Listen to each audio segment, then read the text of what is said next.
Right, I'm back. You can tell me whether you can hear me or not.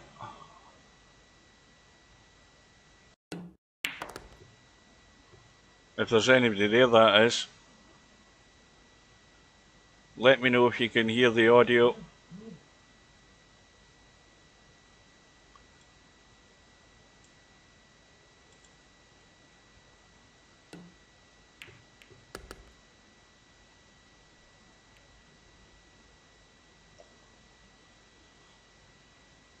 You think the sound's better?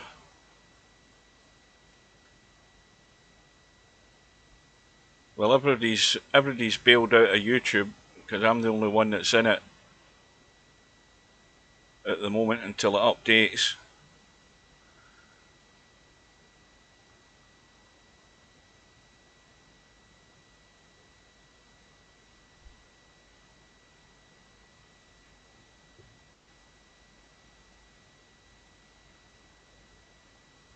But we can definitely hear the balls now. So at least something's fixed there.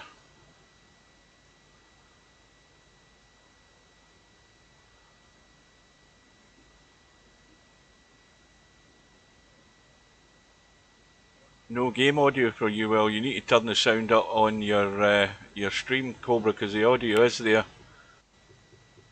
Don't start messing with my head.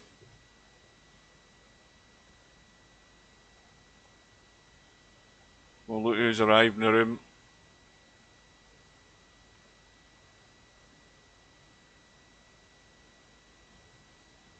So you had it muted then? What a numpty.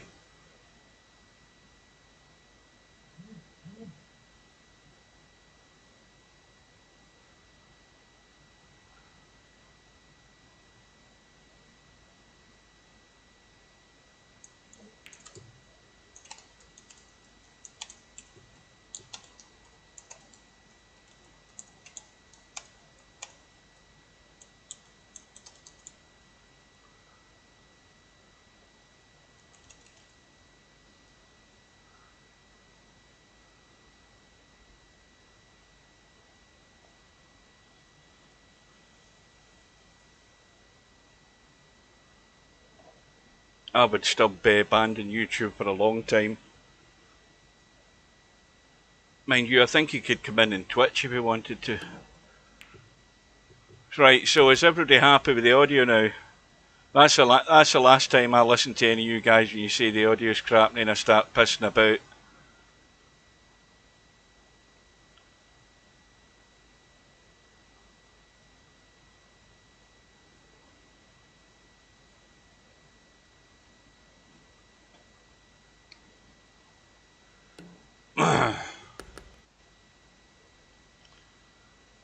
Well, it looked as if SemiPro was going to get back on par, but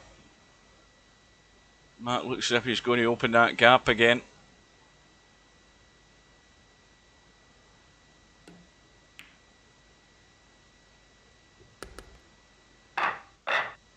No, rebooting the PC sorted it. Discord never affects my sound levels or anything. It never does that.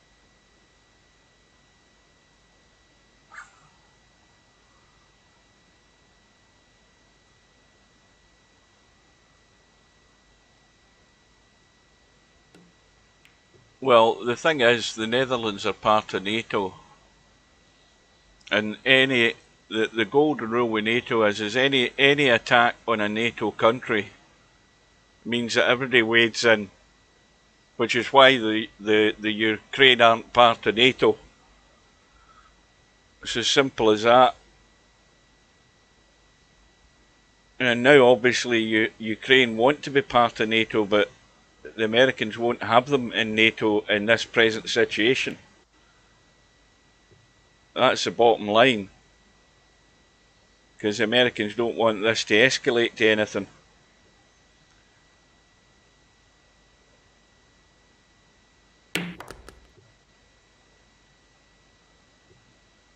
That's a good shot.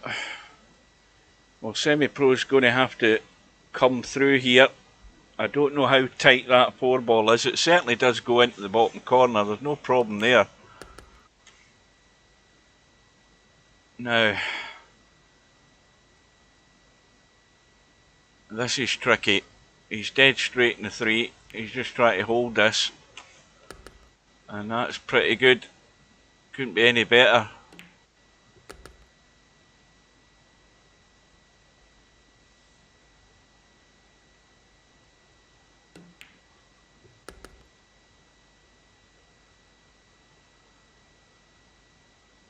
So I've lost all my viewers with that pissing about.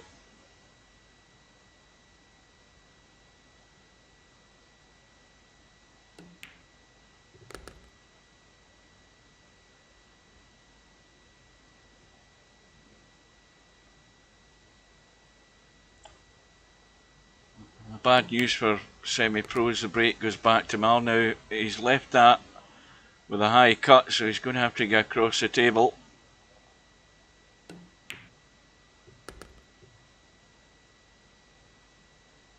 And now, well, he could roll it soft, or he could go around a couple of rails. He's just rolling it soft, play it into the bottom right.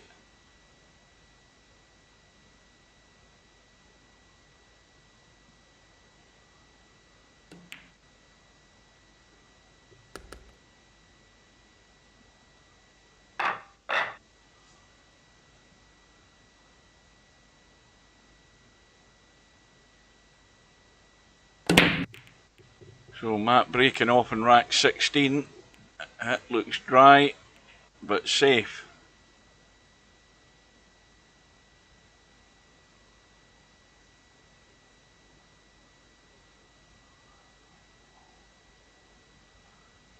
And again, SemiPro's pushing up table that he's going to be put straight back in.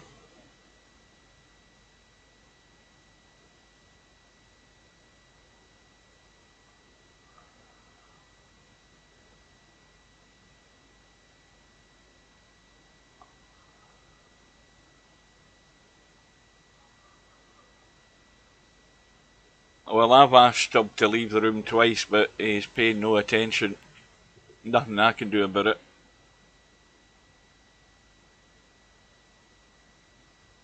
Oh, Simon's been... Mark's called Simon in. Now that's dealt with that problem. Thank you very much. Where's the cue ball going? Well, there's a disaster for Matt. And a chance for Semi to get back on level terms.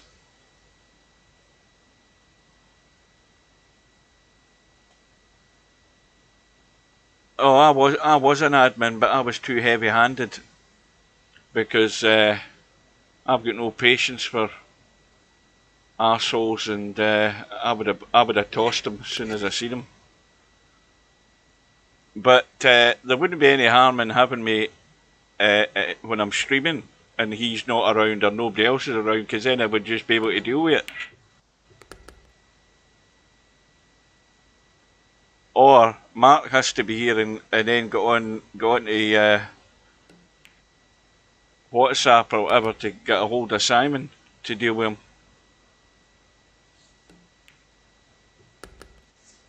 But anyway, SemiPro's going to have to deliver again to get back on par again. Well, Matt, where's this cue ball going? Oh dear, I thought that was gone.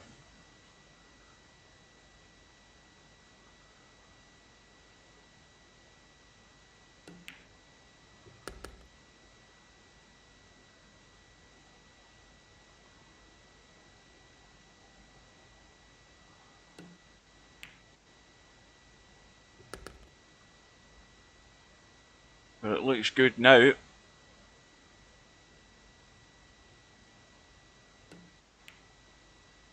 I'm going to have to stitch these two videos together tomorrow when I get home, so that it's all the one video.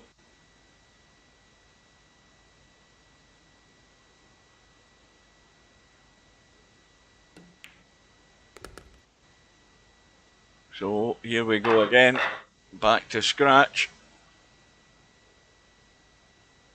So Matt's had his chance, he's had his lead, but couldn't get away to build on it even more. And the ball has gone in, but the one ball is going to have to be a cut. And I'll tell you something, he's going to do well to get out of that top corner and also get down this table to have a shot in the two. The best he could hope for is a 2-9 combo, going the way he's going.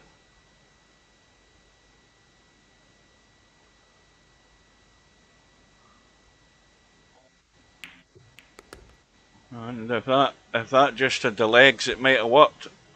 He could still play a billiard if he fancied it, but I don't think it's worth it. I think it's far easier banking this up the table and ducking over to the 3.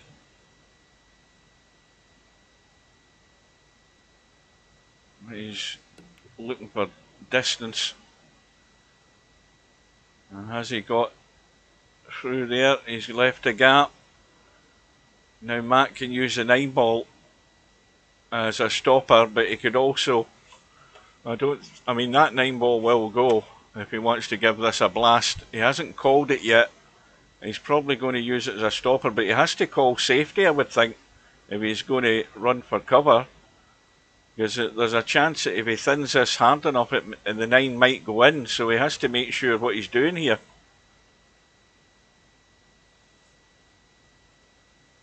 So he's not called a safety. And now he's calling the 9. So now we know where we stand. And I see Steve's arrived in the room, so now I'm going to have to boot up Discord. Here we go. Where the hell is it now? Right, I'll be there in a minute.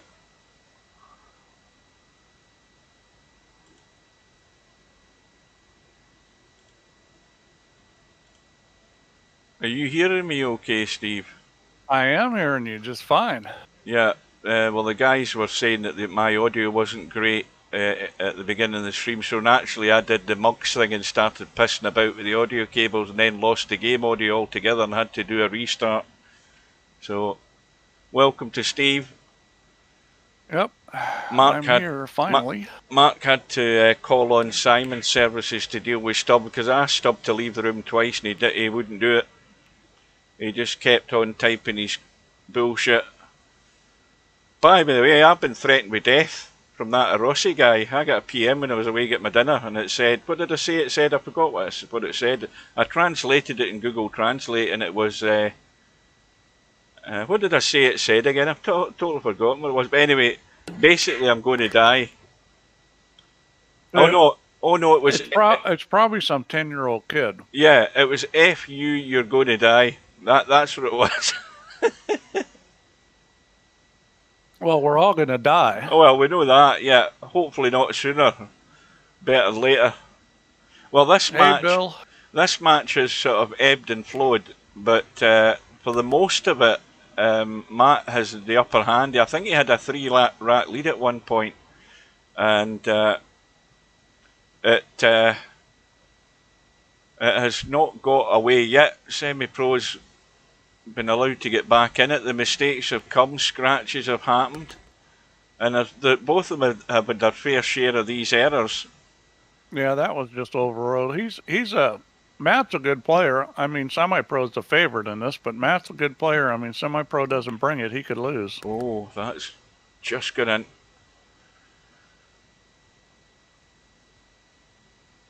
Matt's been playing you know, Matt's touch and pace control has been pretty good because he's had a fair bit of practice this afternoon. But these, the odd little loose shot from both of them have cost him racks. It certainly cost Matt building up a good lead here.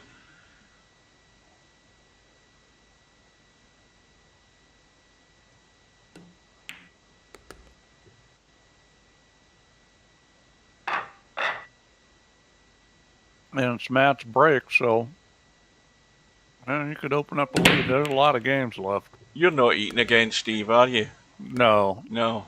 He's just chewing his tongue this time, guys. He had nothing else in the house. Would I be eating? Let me guess. Were you getting your last game of golf in before 2024? No, the last game's tomorrow. Oh, right.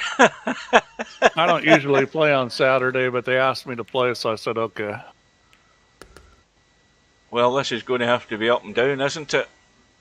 And he's going to have to, I don't know that the line's that great past the 7. Is he trying to chip it? I think he might have to check this a little bit, this line. Or is he going to, does he think he's got the line up past that 7 to the 1? I don't think he does. I'm not sure why he's just not going up table. Yeah, but I think if he goes up table, he might have to check the cue ball a little bit. But again, that's very well played as long as he spins out behind the 6. Yep. And very well controlled.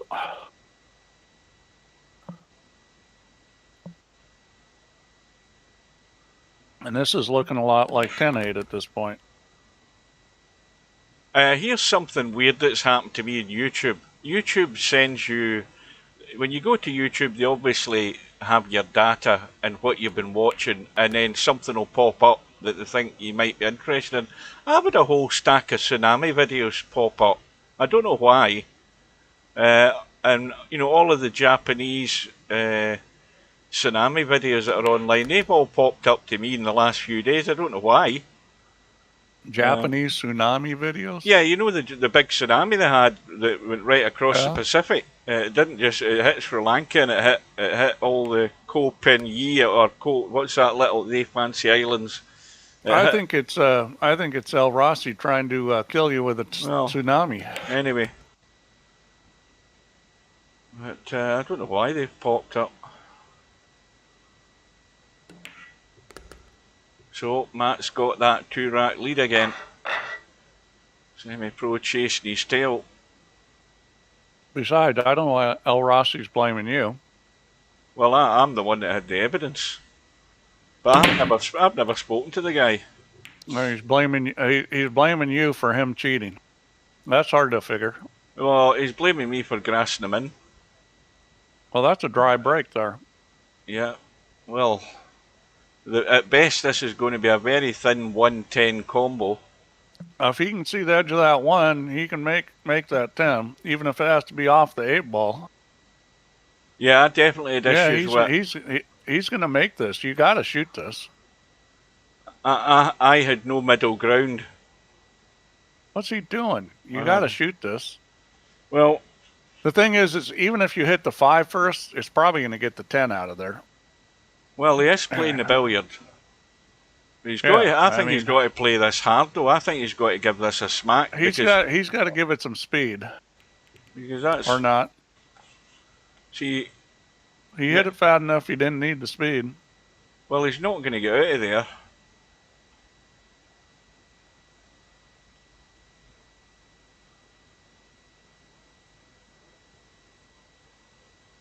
This is a little tricky here. Yeah. This is not an easy safety right here. I'm not really quite sure what to do here. This is not good. If you could kick behind it, but I don't think if the cue ball will go between the 1 and 8, the shot is to kick behind it. Because that was going to happen no matter what. He's going to get something like that. Well, he should be nailed here. Yeah, now he's going to be sorry. You can't leave this.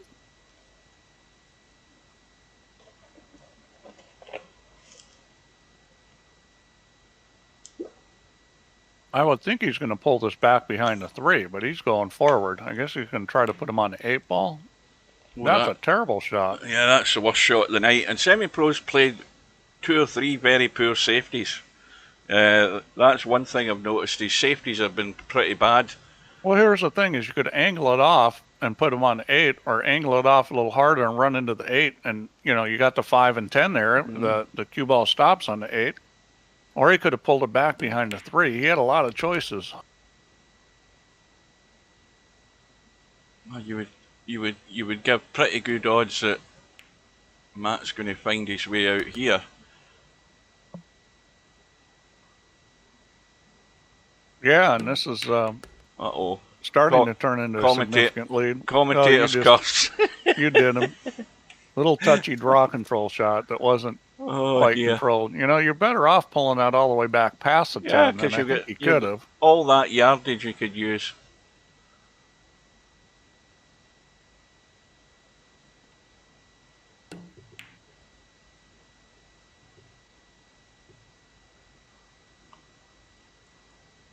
Well, it could have finished worse. I mean, Semi-Pro's got a cut. That's perfect. That's a sellout.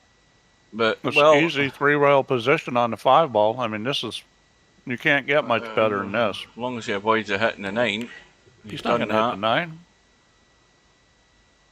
Yeah, I mean, he wasn't going to hit the 9. You couldn't hit the 9 unless you bunted it, which, you're not going to do when you need to take it the whole way around the table. Right, so you're going to make sure you stay above the 7, aren't you?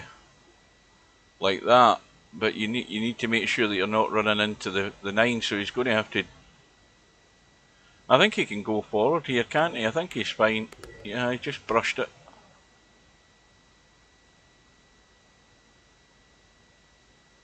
Are the pockets in real life tighter than VP4? What's the cue ball? It depends on where you are. Well, if it was Steve's old pool room, yes. If it was hard times that Steve played in, I mean, my table I have at home's tighter than the pockets on VP, or at least for the tournament table. Well, SemiPro didn't get out. These are about normal size pockets for, a pool table. They're like, like 4.5-inch pockets. A Diamond Pro has 4.25-inch pockets. The normal Diamond's 4.5. Now this is one of these easy ones. 10 ball right in the middle of the table. It's a thin cut along the rail, the 9. So you just need to get the cue ball in the middle of the table, left or right. That's the rule here. Or up top into the side. That'll do. So it looks as if the gap's going to go to 3 here. But SemiPro had his chance. SemiPro can't get out of a wet paper bag right now.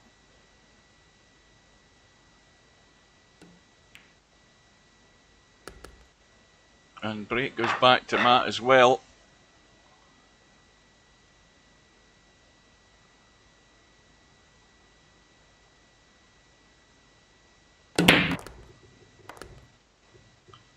This is a good break.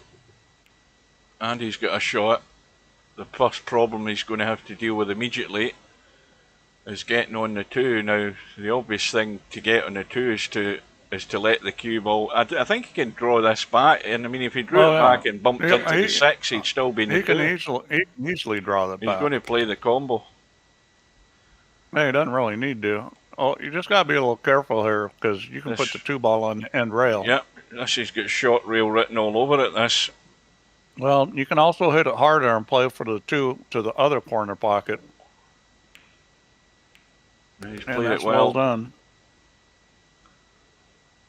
Now, he might have to check this a little bit if he's going to try and avoid running over towards the 7. Is he going to just stun it out? Maybe he's stunning it out across. I think he's in 2 minds at the moment. See, you can cheat the pocket and just stun across and leave a long 4 ball. Or you can try and get much better, but to get much better I think you've got to, let's see what he does. Yeah, he stunned it across, he's avoided the collision, he needs to keep going. That's perfect. Yeah, that's well played. Yeah. Can't fault him. I mean, his touch has been pretty impressive Matt, for the most part. Well, Matt seems to have gotten better, you know. I mean, nothing like shockingly all of a sudden, but just over the last 2 or 3 years, he seems like he's getting better. So he's got to stay above the 7. Oh, he sort of chickened out there a wee bit, didn't he? He's dragged all the pace off it. He's left this a wee bit more tricky. He should be good though. I mean, he should never miss this. And he's getting onto, well, he's gone to the rail way too soon. Way too soon. Wow. And that's simply because he didn't get, he sort of choked in the cue ball there. He dragged all the pace off the cue ball. He was trying to kill it a bit, but he didn't let it go enough. But this is a common mistake with players at like the level he's at, is that when you get that shot, instead of trying to finesse it like that, just hit it harder, let it go to the other side rail and come back. You know, when you try to finesse it like that, that's what ends up happening. You miss it. Now, do you honestly think, Coldest Pillow, that Stubb is the right person to be offering you training advice and charging you $2,003 for it? You want to go back to Stubb and ask for a better deal and say, look, I want a champion to teach me, not a wannabe, and see what his price goes down to, because he ain't a champion in VP4. Tell him that. Point out that his deal is no good. Tell him you can get a better deal off SemiPro.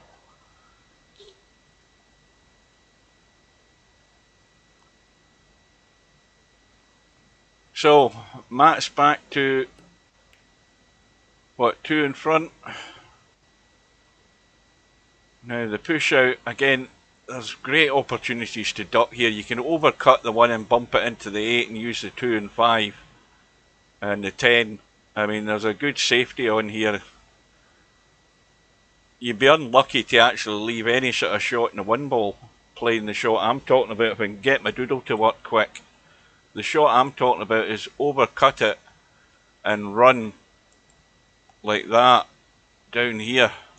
So if you overcut that 1, you send it in towards the 7, you'll be unlucky like that. See, that he's actually, watch the cue ball though. I think he's fine. No, that's a good shot. And that's, you know, that's playing to the meat of everything. You got balls down there, you got balls to stop the 1. I mean, well, again, you know, Matt, it didn't quite go the way I planned it, but it's good enough because he got the cue ball good. And it's got SemiPro, Matt in trouble.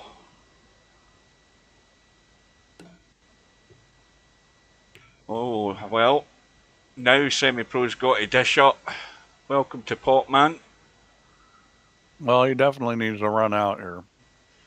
Yeah, this is, you know, it's a wee bit of pressure. He's got to, he knows he has to run this. He just got to stay in touch. And the worst, the thing that will get him getting onto him his own back is if he doesn't get out, because he knows he should get out. Yeah, there's no trouble on this table. The biggest problem here is the 2 to the 3 ball. And, you know, it's not a crippling problem. I mean, it's just the biggest issue on the table right now. Right, so big area on the left-hand side to get on this 3. You might have to leave it at distance unless you're risking going near that 9 and 6. He's could have done me hitting it a bit harder than that though. He had another foot to the left to go there to open up this angle a bit better, but you know, better to have some angle than none at all. Well, if you're not sure the line is running on, then you get scared of getting hooked by the 6 or the 9. Watch out. It needs to keep going, little bump.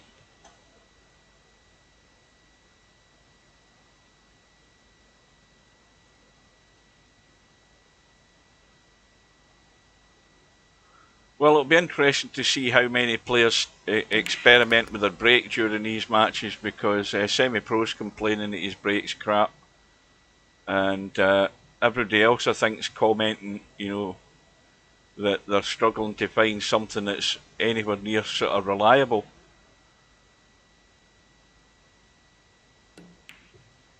So he's going to play the 6 up top, and he's going to be bumping the 9.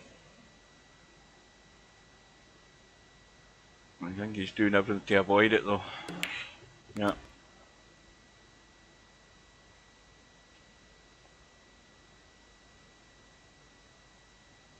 Well, SemiPro's going to let Matt hang around, and he could end up losing this match. Now, see, that's smart. Not trying to drop back. Just leave yourself this angle.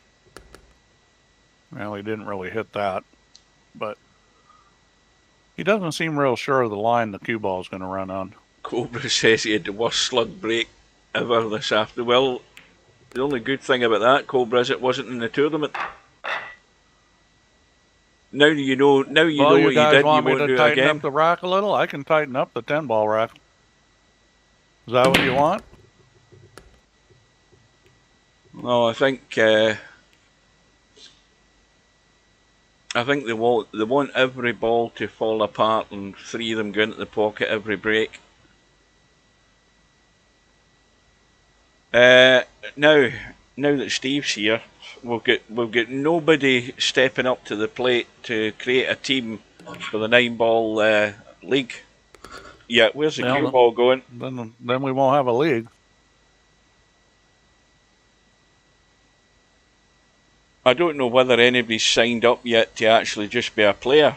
You know, because it gives you the option. A lot of folk don't remember that when you actually click to sign up, you've got the choice then to just add your name as a player, so that you can be picked as a player, or you can then choose to sign up as a captain and create a team.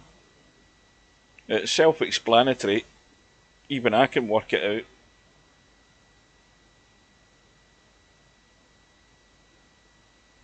Is it random? Is what random? The break? Well, it's not as well. You know, the one thing the rack used to do, the rack used to tilt noticeably. It doesn't do that now. You're talking about how the balls come apart? That's not random. No, but the racking of the balls was random, wasn't it? You know, there weren't. There was some randomness in ball placement. Yeah.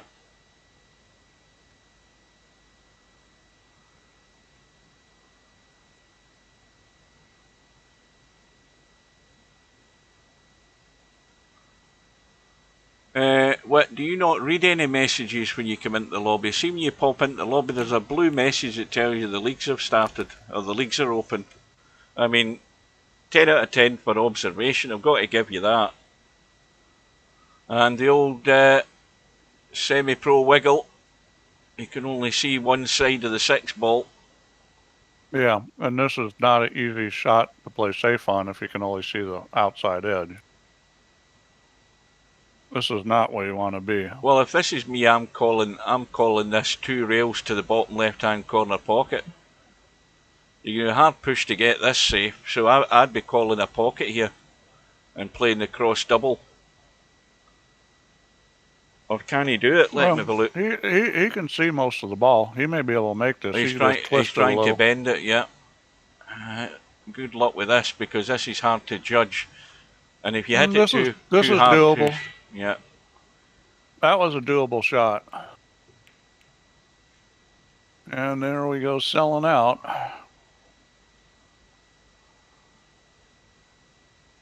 Yeah, he got a little bad luck there, and that he ended up selling out. I mean, that sat perfect for Matt. Now, don't forget, guys, the other thing about people signing up to be captains and creating their own team, the one thing you have to pay attention to is the team rating. The team rating has to be like 2150 or something like that. So you can't.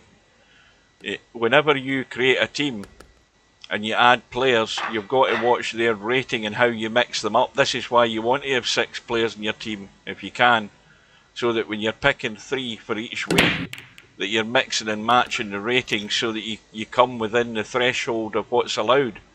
I think I changed it so you can have a team average above that, but the 3 players that play can't be above that average.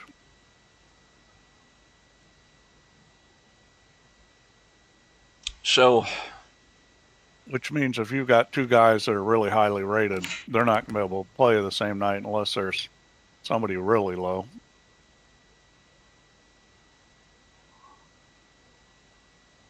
Here we go again for SemiPro. They're all there. And the line he's got in the 2-ball is just a bit straight, so he's leaving the high cut. So he's going to go into the gap between the 8 and the 9. Oh, well, he's bumped to 8, so he's a bit of spin on it. I like that play. Yeah. Not taking any chances. Now this is just a little stunned sort of drag if he wants to, because it will still get up the rail. He's spinning this with left English to come right down in the short side by the look of it. Yeah, I like that better. What? It's just more. It's going to be more consistent. Oh, Stubb won't play in it. He might if you invite him. He says he won't, but that's because nobody's ever invited him. Well, I was. So of course he's going to say that. That's a lie, because I invited him last time. He was sent a request, and that got ignored. No, it's not doubles. It's the same as the last time. Hugh, when you create a team, just name it Polish nuclear missiles, and then invite them. Do you think that'll attract him? Mm-hmm. Polish nuclear missiles, and bring your hose.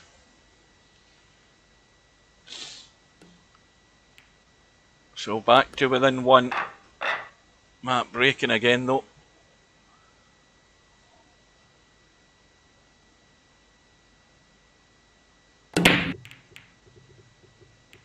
And ball is gone. He's got one down. Dodgy cut in the 1. Just dodgy for position here because of the gap that he's got to get into to get on this too. But he's killed it, held it well. Matt's got good touch, there's no doubt about it. Well, let's have a look at this 4-ball. The 4-ball goes from the other side. Yes, it definitely goes. Or does it? Yes, it does. Well, he's going to shoot the 3-ball up the rail. That's a tough shot because it is really tight on the rail. And looking at it from this side, it goes from this. It goes from both sides. But yeah, well, it's really good though. I think he's the 3-ball will go up the rail, but it's tight. Well, if he can get on that 3 straight, he can just stop it there. Yep. Shoot a stop shot. I would not try to draw this back. I would just shoot a stop shot. Yeah, because then you're just leaving a cut and the cue ball's coming back into the wide open space for the 5. He's going to drop back. That just makes the 3 harder. No, well, he did just stop it. That was a nice soft stroke.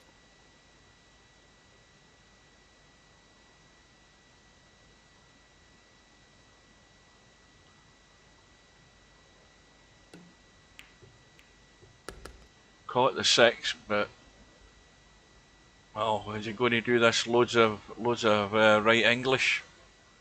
No, he's going to come up above. Yeah, he's got there, and he's got a nice angle in the 6 as well. Forward, short rail, a long rail. Uh-oh. That was a little close there.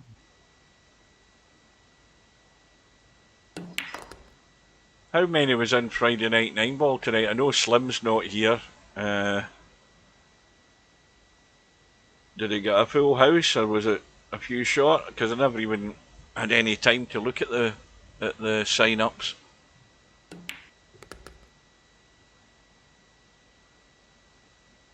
I don't know. I didn't look. I'll look right now. Oh dear, there's the yawning started. What time is it? That's just about right. It's gone 7:30. That's usually when it starts kicking in. 1, 2, 3, 4, 5, 6 buys. So well, so it's, obviously it's holiday short time. Field today. Yeah.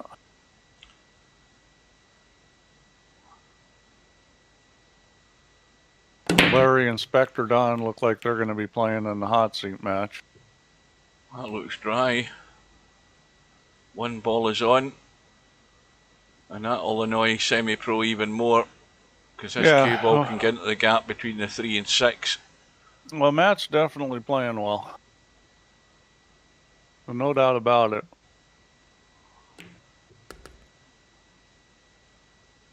I mean, this is some of the better play I've seen out of Matt. He keeps playing like this, and he's a contender.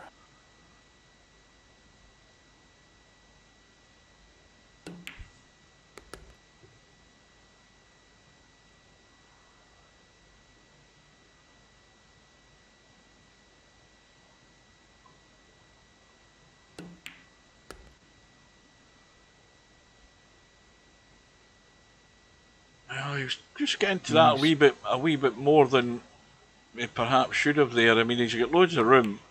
He's just got to avoid the bump. Getting a little bumps okay there. He's good.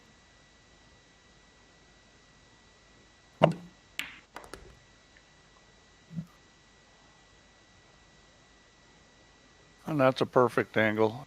You can just go forward with a teeny bit of right English. That's too much right English.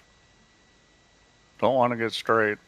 He's okay. He's going to have to go forward on this.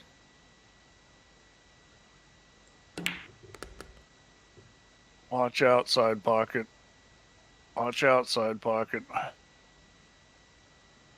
You shoot shots like that, you just got to be really aware of that side pocket, because it was definitely in play.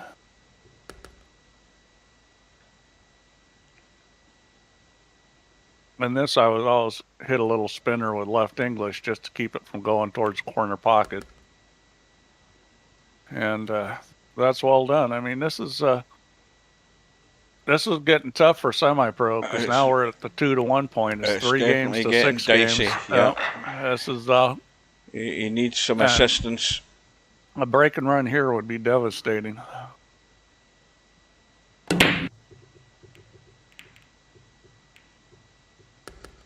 Now he's got a ball down. He doesn't have the simplest situation right off the bat, though. This looks like a good time to play safe. Just bank the 1 straight across and run the cue ball into the 8 and 3 and use the 6-10 for blockers. That's the simplest safety. There's other things you can do, but that's a simple one.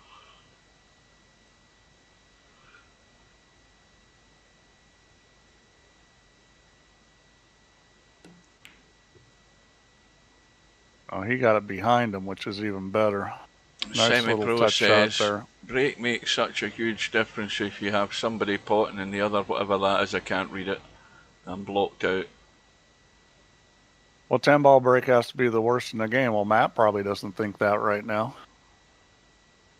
You don't blame the game for that. They're both playing the same game.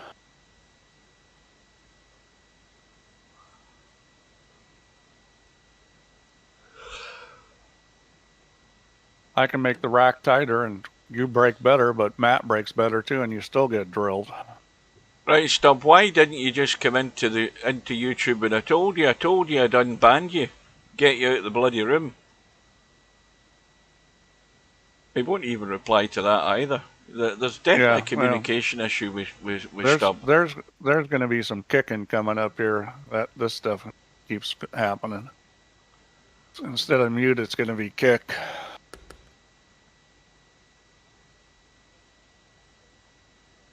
Well, every ball goes.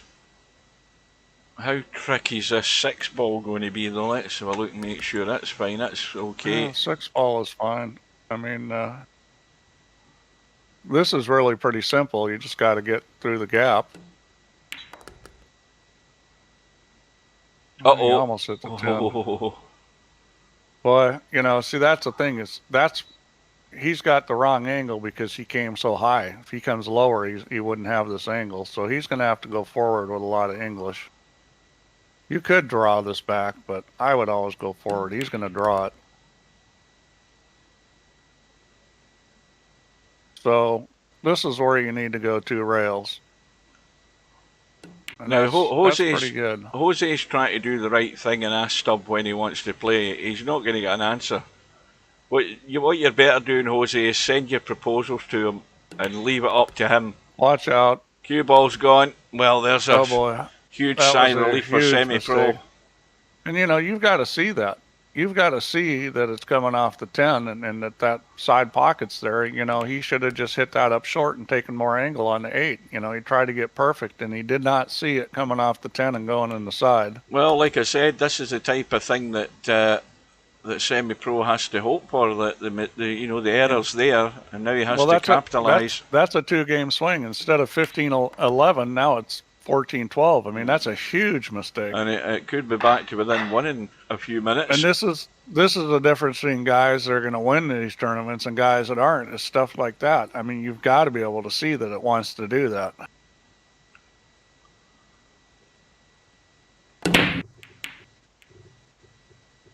Nothing doing. 4 balls gone though. He's got a ball down, and he's ball got a is shot, and he's got a good table. So you know, this is all good. Well, it's now whether He's probably going to try to run into the 10 ball. That's what I do here, or even come past the 10 ball. Either way works. Yeah, he's going to come past it, and he came past it too much. See, that's why I would have thought about running into the 10 ball to avoid this situation. Wrong angle in the 2. Well, now it's tough. I mean, really, you almost could just roll the 2 and bump off the 6 and then take the cut on the 3, because this is tough to get. You know, can you get back down table? Yeah, but it's tough. It's hard to avoid the 5 is the problem. Oh, that's bedhead territory. Yeah. Well, he would have been just as good off just rolling it and bumping the 6. Actually, he would have had a better shot than this. Big bedhead territory here. Is he calling the bank past the 5? He's going to bank this, I think. I mean, it's either that or play safe, but this isn't the easiest position to play safe on. He hasn't. If you were going to play safe on this, I'd kick behind the 3. He hasn't called anything yet, so he's looking as if he's trying to duck here really thin. He's going to try to use the 6 ball. And like I said, it's a hard save. He ain't getting it. It's no good. That was a hard safety. I mean, honestly, I probably would have shot the bank. If I was going to try to play safe, I would have kicked off the end rail into the 3. Tried to bring the 3 down to this other end rail and hopefully get a hook.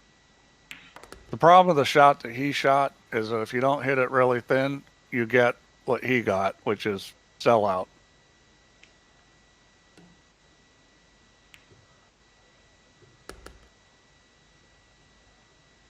Well, we had a big swing both ways in the space of 2 racks.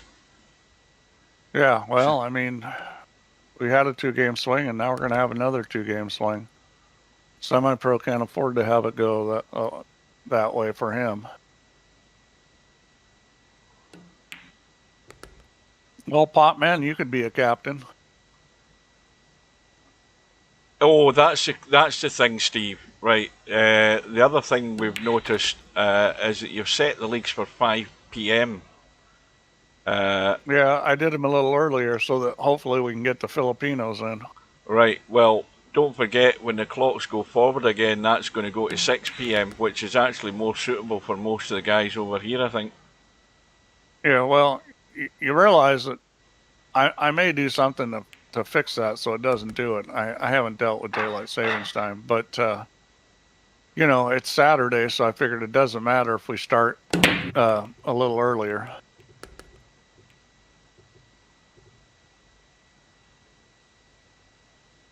And you know, we can get hopefully the Filipinos. We got the West Coast. It's 9 a.m., so it's not too bad for the U.S. So I'm hoping we get some participation.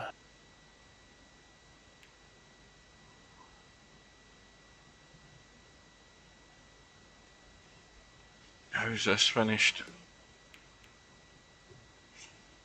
Well, that's sort of an indifferent safe. I mean, he got it, but it's not very good. This is a pretty easy safety.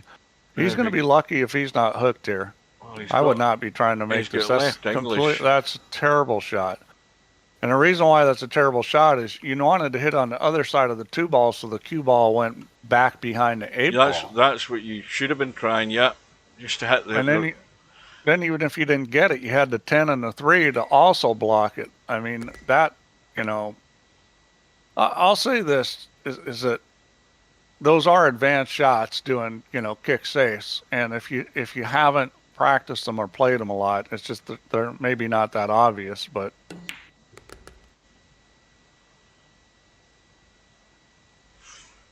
I thought Matt was going to be in trouble with that safety.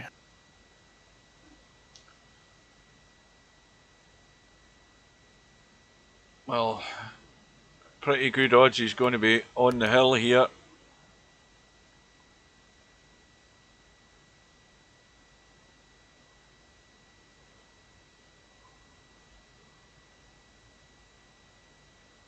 Well, you got to give Matt credit. He's played very well.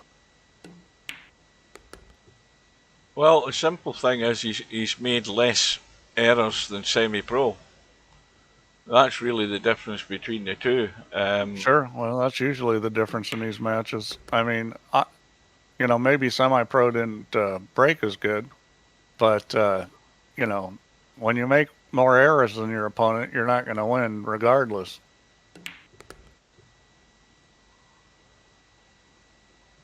Yeah, Matt's playing like a machine.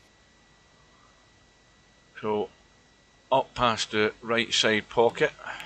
Yeah, I'm impressed with Matt's game.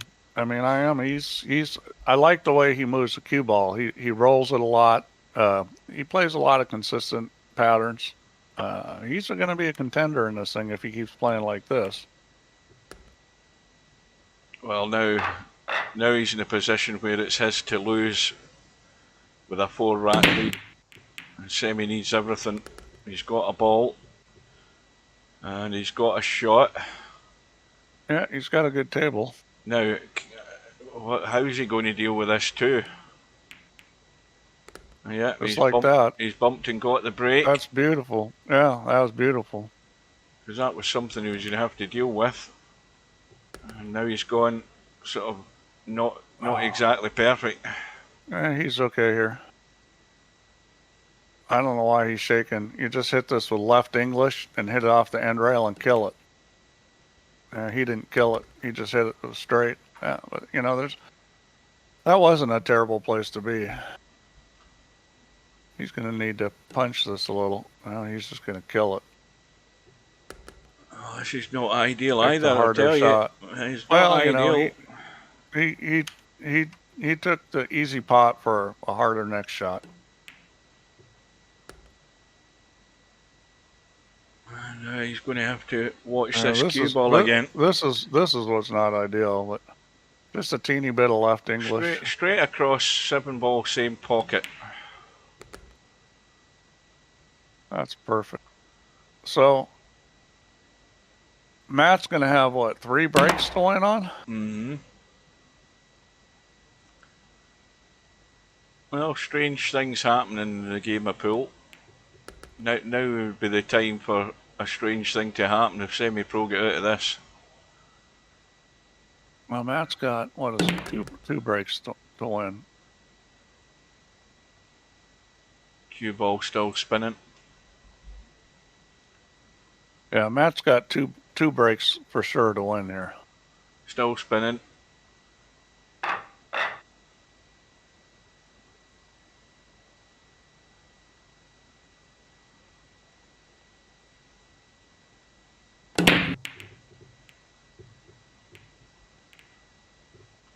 Dry break. And it's a dry break.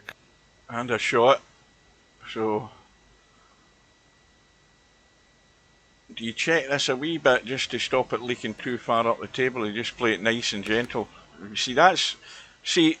Now, let's be honest, I would have checked that to let it run higher to try and get in the good side of the two, but now SemiPro's got more work to do with the cue ball.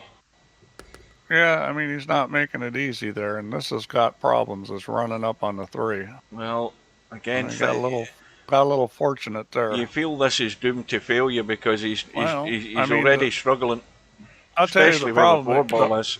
The problem with the way he played that was that when you look at the table after the break, it's easy to identify the difficult ball on this table is the 4-ball. Mm-hmm. So you plan the 1, 2, and 3 all with a pattern to get on that 4. That's your goal. Is you're going to want to get on the 3 a certain place to get on the 4-ball, and he failed to do that.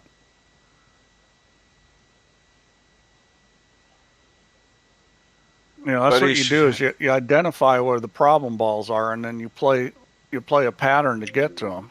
Yeah, he's got lucky. I was just wondering whether Matt was going to be brave enough to try a jump shot. Well, I mean, you know, you can kick this in and then play safe. It's easy safety. I'd try to kick this in the side pocket. You know, hit a little spinner off the other long rail, try to kick it in. If you make it, you've got a great situation to play safe with.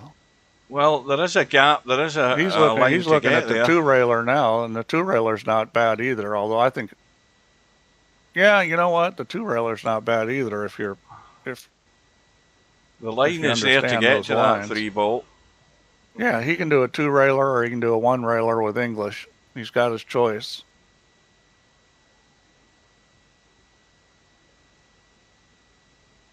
Yeah, he's going to call it. That doesn't look like he's putting enough. Oh, he put too much. Wow, he put a lot of English on that. Well, this is just got to roll through as far as you dare here for the short side.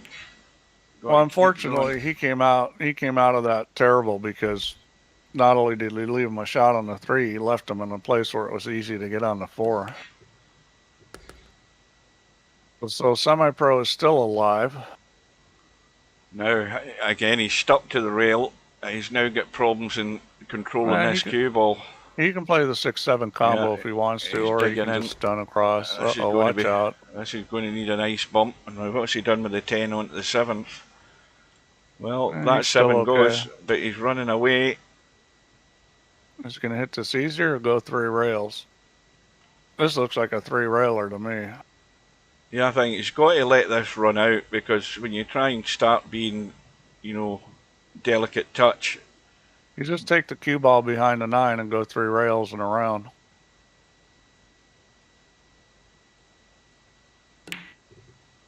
Well, not only has he got the cue ball going the right path, and he had the cut. The ball. He hasn't got the 6, so it's game over, folks. Well, you got 2 choices here, up and down or a little right-hand English spinner. I like up and down. There's nothing really in the way. Well, I think he's got so much margin of error here. He can come up to the 8-ball and he'll still have the 7, so he's just going to dink this in. No, he is going up and down. He is going up and down. He put English on it, but he put English on it. He put a bunch of left English on it. He's lucky he got away with that. He's okay. He needed just a teeny bit of left English to make sure that it didn't go forward.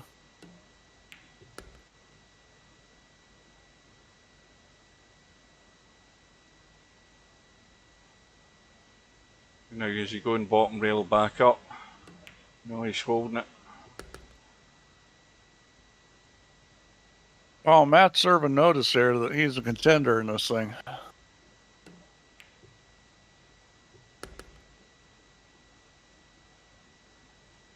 Yep, 17 racks to 13, sorry, not 3.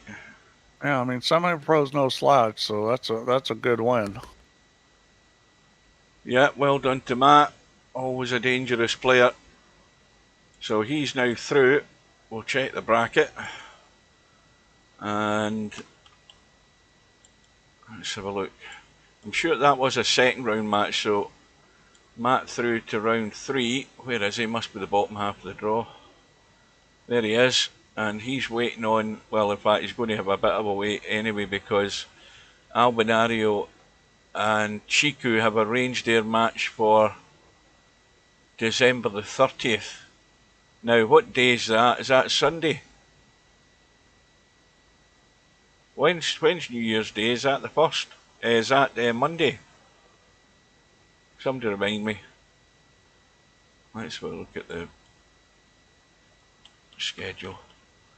So Spudboy and Linus are going at it tomorrow night at 8.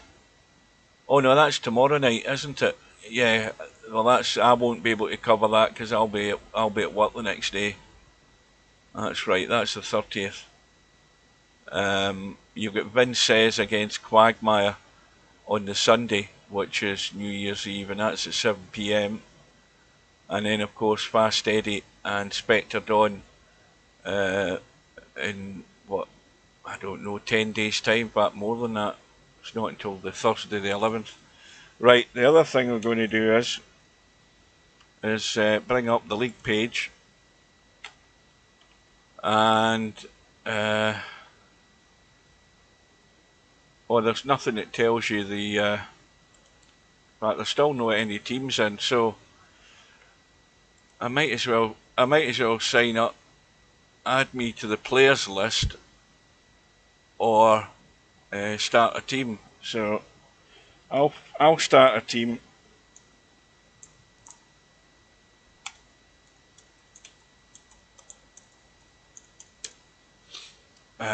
Logo. Let me get my logo. Hang on a minute.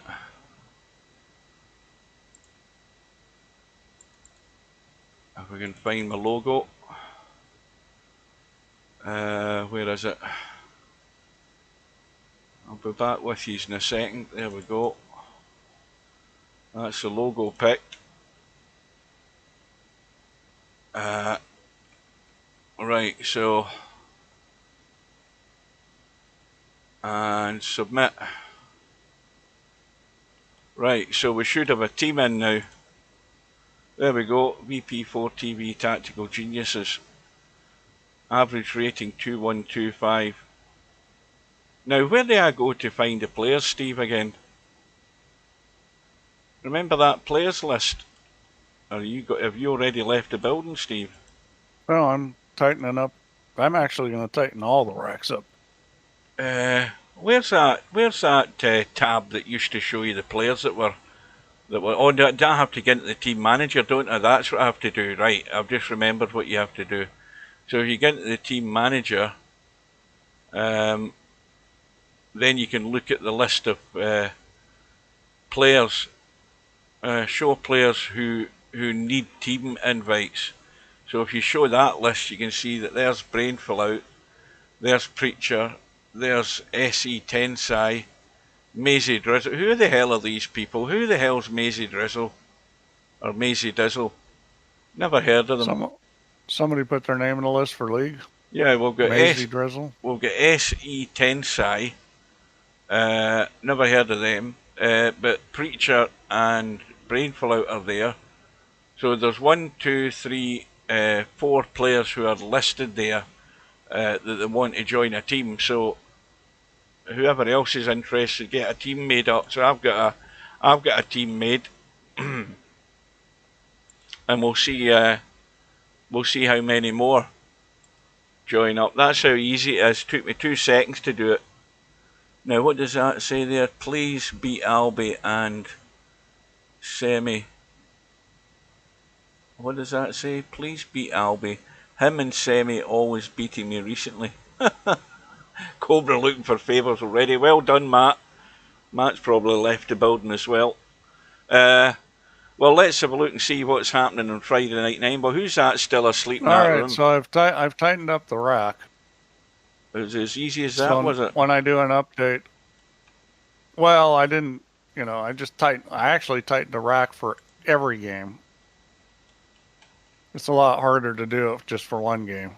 All the racks just got tighter, so we'll see how things work out. Until I start hearing complaining about, I'm making a ball every time on the break, I'm not going to worry about it. Right, we've got Fast Eddie and Christian going at it in the one loss side. And we've got the hot seat match going on at the moment then between Spectre, Don and Larry. We'll get in there and join that. Larry's 2-1 up at the moment. No, tell a lie. I read it wrong. Spectre Don's 3-2 up. I thought your touch and control was very good, Matt, for the most part. I mean, both of you were making errors, but you were making a lot less than Semi-Pro at the end of the day. That was really good. Yeah, Matt, you look good. You definitely look good. I think you're ready.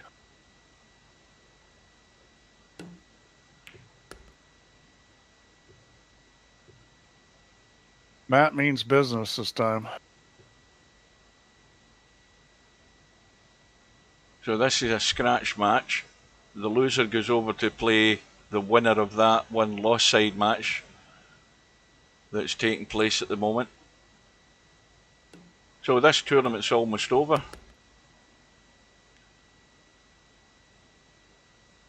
Very short night tonight. I can get to bed earlier. Of course, I went to bed earlier last night, and did I not wake up at 3 o'clock in the morning and then had to lie there for an hour until my alarm went off. I couldn't get back to sleep. You know, I got a 4-legged alarm clock. Oh dear. So. Well, big mistake from Larry. He's missed the cut. Inspector Don's got the gap.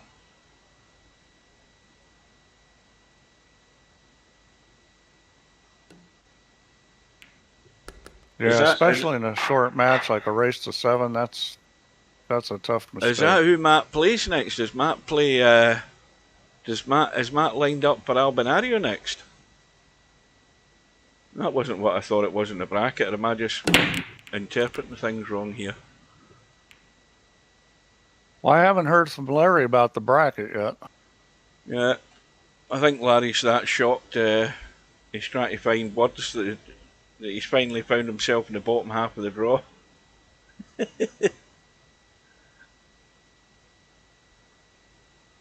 Well, where is he in this, I this thought bracket? On the Friday Night 9 ball. That's a good question. Because he's usually he's up at the top. top. He's at the top of this one. He's in his usual spot, either first or second in the bracket. Welcome to Keith. Are you any better with your computer, Keith? Because if you think you've had problems with your computer, I doubt you've had as many as what I've had. Keith just needs to pretend it's an airplane, model airplane, and it'll work.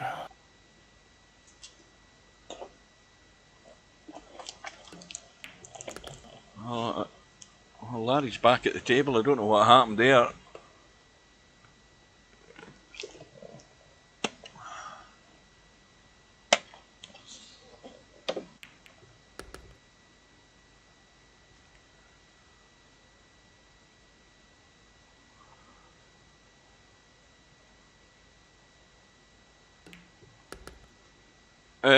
Have you updated all your drivers, Keith?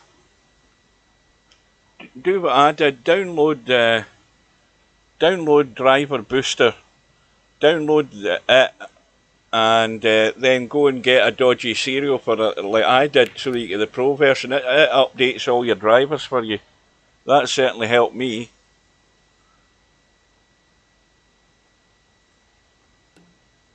Because there's lots of...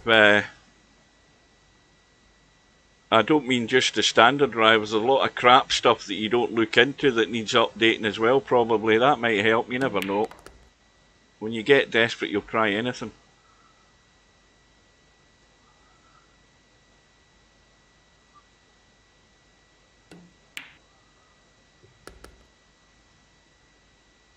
VP is the only thing that doesn't work in his PC.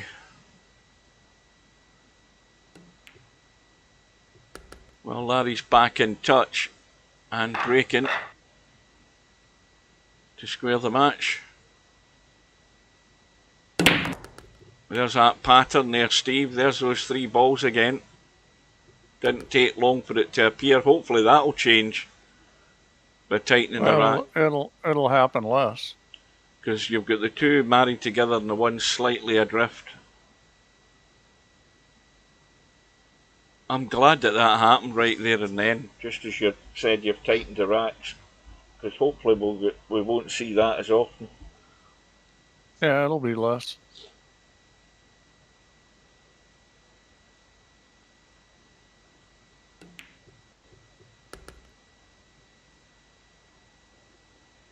I heard VP4 is getting a mega update soon. No, that's good. You think you want to tell Steve about that?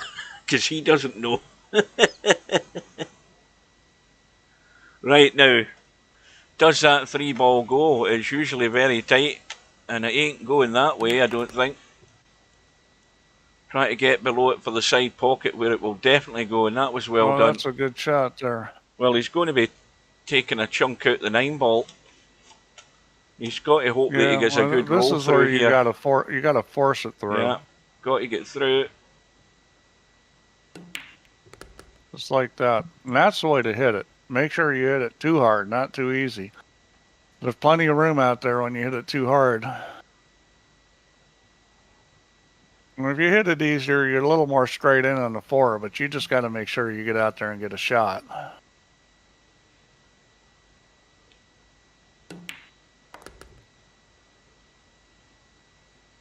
And Larry looks like he wants to win this tonight. Well, just think of all the injuries you get with VR, with VP4.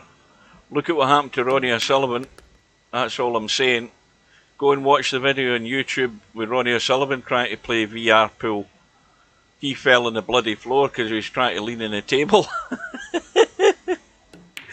And that's the last time he's ever going to try a VR pool game.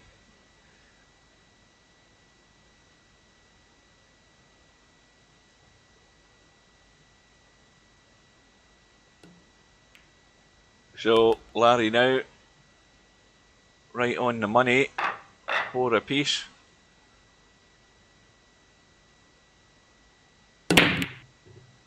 Five balls going in. Cue ball going far enough up the table for the shot in the 1. 2 ball. Well, Larry's going to have to go off the 1. Long rail and back out into the middle of the table for that too.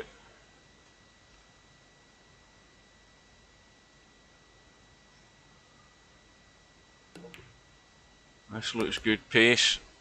Now he needs that. He needs that angle. He's got a very, very slight angle he can pinch here. The thing is, if he draws back, he might end up drawing very close to the 3 if he's trying to get to the short side of it. He's trying to come back and, well, he's deciding he's leaving it at the tough cut. Good luck with this. There is a gap between the 7 and the 8. And assuming he misses a 6 ball, which he has done, and gets in the gap, it's all about pace. Boy, Larry's looking like he can play right now. Yeah, he's just gone a wee bit too far for comfort, but he's got the angle. You just go behind the 7 and off the end rail. VP4 is 40% off in Steam at the moment. What a bargain that is. Let's see what he decides to do here. He can go short of the 7 and leave more angle if he wants. He's got his choice. That was what he couldn't do. Uh-oh. See, you could go to either side of that 7. Either come short of it and leave an angle and come off the end rail, or go long of it and take the cue ball off the end rail. You could have done either one. Well, the middle was no good. The bottom line is not getting perfect on the ball. He left himself in that no man's land area, which leaves that doubt about the shot. That's a big mistake. When you can go to either side of the blocking balls and be okay, and you end up hitting them, that's not good.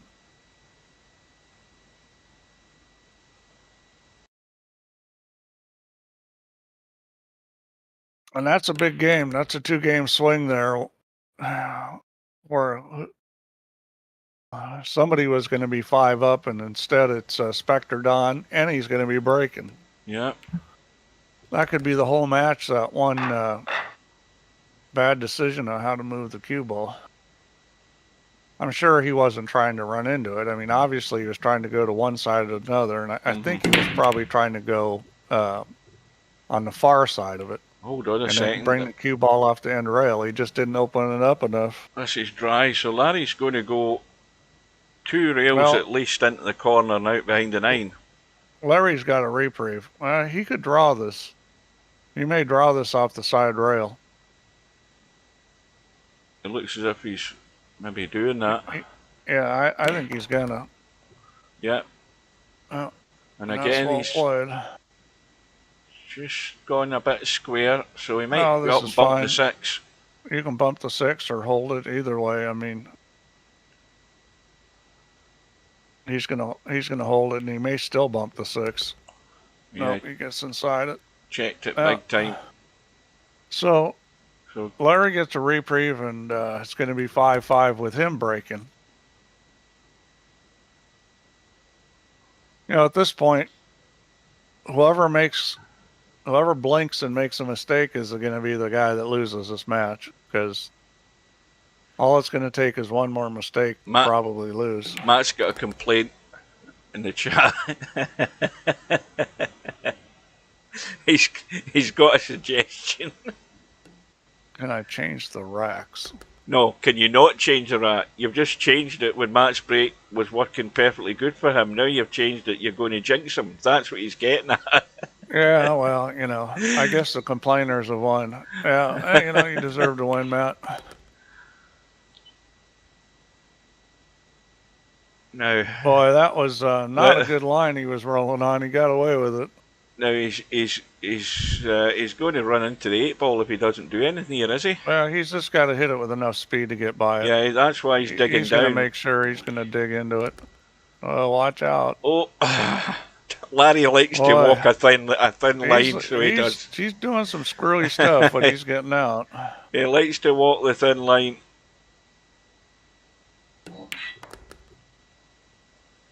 So 5-5 and Larry's braking, which, you know, it's really advantaged Larry at this point, because if they just break and run out from this point on, Larry wins. So here's the question, Steve. When's this this tweak that you've done? When's that going to come into force? Well, I'm not going to do it now because we're a lot of people on. So yeah. Maybe tonight, maybe tomorrow morning, we'll see. So it's basically imminent. You're not going to hang off for a week and then do it. You've done it, so now you have to just implement it. I just have to load it up to the server, and it's good. It's already been built. It just has to be loaded up to the server. It's simple to do. It's just not going to do it with this many people online right now. Now Larry's, of course, come up dry, and I don't think that Spectre Don's got a shot here other than a cut-up table. He's going for it. He's going all out for it, and that was very well done. He got a rub on the 5. I think he's still okay. He can make this 2-ball. Yeah, he's just. I think the only worry about this is this is getting the speed right. Yeah, he's got to go the 2 rails and back across, and that's well done also. Now, how's the line? I think he can pot this and just roll. Yeah, he can just roll. He can roll. Roll onto the 6, and make sure he rolls onto it and bumps it if he's going to go there. He's going to miss the 6. It's going to go between the 6 and 4. Yeah, it's not going to hit the 6. Yeah.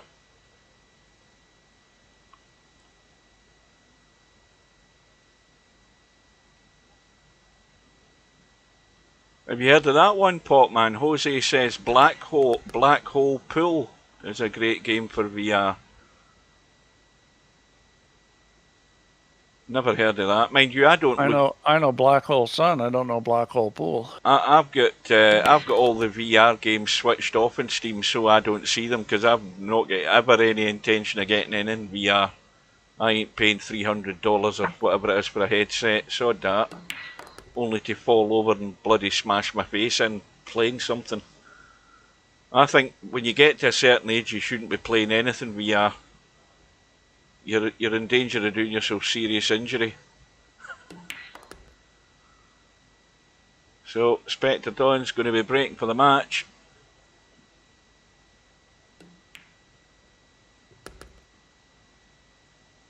And that's rough because that was rough for Larry breaking dry. Because this could be it. One dry break and he could lose. Obviously, I'm going to put the question to Steve now that we've got him in a corner and he can't back out. Have you actually looked into VR and the prospects of VR, Steve, and how you could use it? Oh, I did VR a long time ago. Well, you know what I'm talking about. I'm talking about VR in pool. Yeah. Well, I might do it. I mean, it's not that hard to do. It's just, you know, last time I asked, I made the mistake of asking you, and you said, "Oh, nobody will buy it." No, well, I won't buy it. I won't be interested. But you've got plenty of suckers out there that will be. Plenty of customers, I should say. Well, as long as it's just a matter of how many VR headsets are out there. Because the reality of it is most of the players on VP probably aren't going to want to buy a headset just to play VP. But if they're buying it for other stuff too, we've got a lot of players who don't play other games. Coldest Pillow says worth every penny. Well, I suppose as if you feel you're going to get enjoyment out of it. I suppose if there was, if arcade, see, there's no arcades open, but a modern arcade's bound to have VR games in it. There's not going to be anything like that anywhere near me, but I would imagine that VR games will be going to arcades and people will be trying stuff out like that in there. But I wouldn't spend like £300 on a headset just to try the damn thing out. That's a lot of money just to try something. And then of course you've then got to make the right decision and choices what one you go for. This is an interesting angle. He's going to have to put a lot of English on this. Unless he's going to try to sit behind it. Maybe he's going to dink this. He might just dink. I think that's what he's going to do. I think he's just going to dink this. Well, I mean, he's going to drop on the short side or just run straight through and come across for the 5 in the other corner. I mean, I don't see the problem. It's maybe just the angle that's the problem. Yeah, the angle's the problem. A funny angle. Yeah, it's too much angle for comfort. If you're going to have to hit this a lot of right English if you're going to go back and forth. And if you just roll it, you're going to end up kind of funny on the 5. He's going to hit it with English. They created a VR arcade where you can walk around the arcade playing good old classic. No, I'm talking about a real arcade pot, man. I'm talking about a building that you walk into and they're playing VR games. That's what I'm talking about. It's pretty simple. He just needs to lay the cue ball on the rail. Yeah, he's got a big, he's got to do is just big put it on the margin of rail. error. Oh, he hit that pretty hard. He's still okay though. Well, you got to get the spin working here though, because you want to get it tight around the corner and right over past the side pocket on the left. Now, so he's got the English on it. Just spin it up. This is a pretty standard shot. Watch out for the corner pocket, he's fine. though. He's fine. Good line. Nice angle in the 8 ball, so he can do whatever he wants now.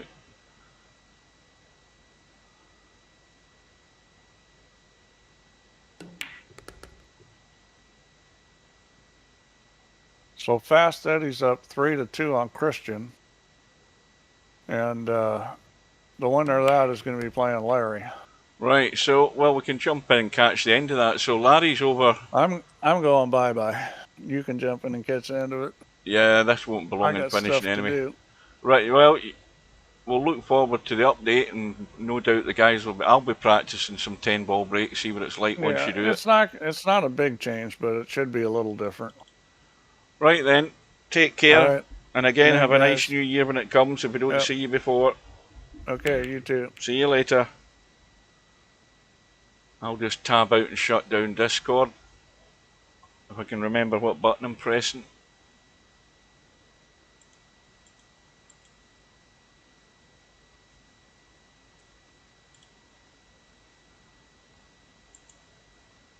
Right, we're good to go now.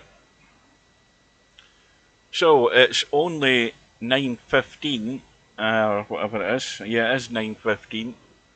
So it's going to be an early night for me, and I can never complain about that. And Fast Eddie's missed the cut.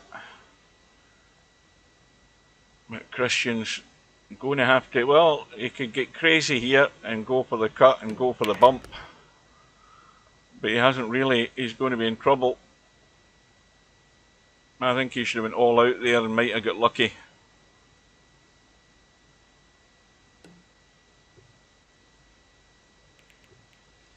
Oh, it's a good enough hit. Yeah, motion sickness. A lot of people do go funny with that VR stuff.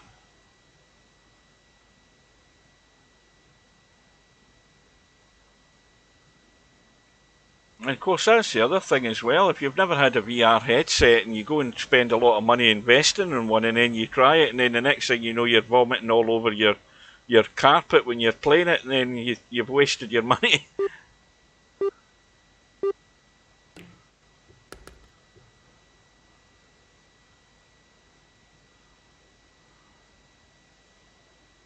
Well, another pretty testy one here. One of these no man land shots.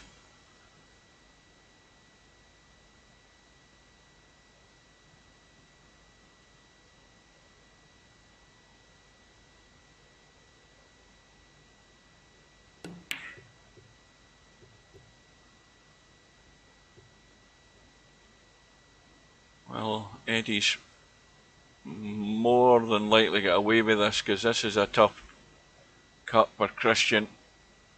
But unless he scratches in the right side pocket, that's a well played shot. He's going to have the shot in the 7th. And we could be going all the way here.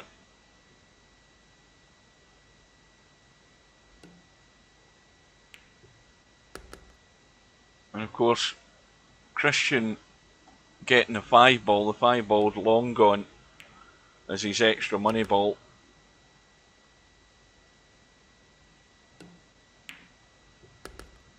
So Christian with the break for the match.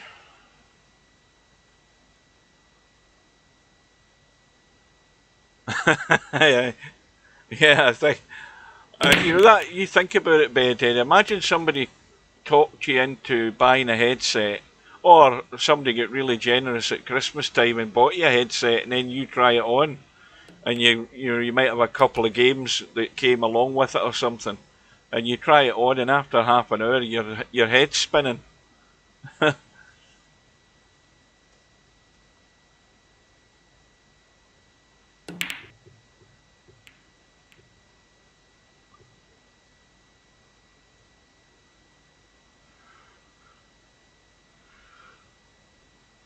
I mean, if a headset came down to the price of an Xbox controller, then I would consider it. You know, something like that. But not at the prices they are right now.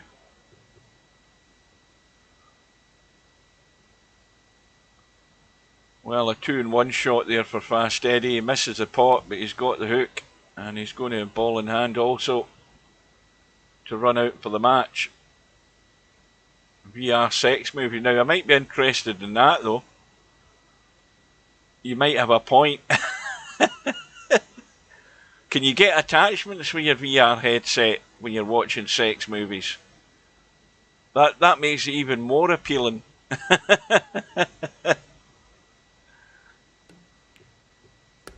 Uh-oh.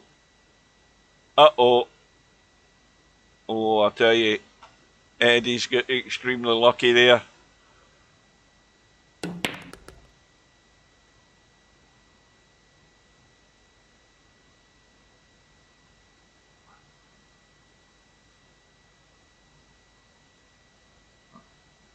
I would imagine you would have to ease yourself in with a VR headset in a sex game.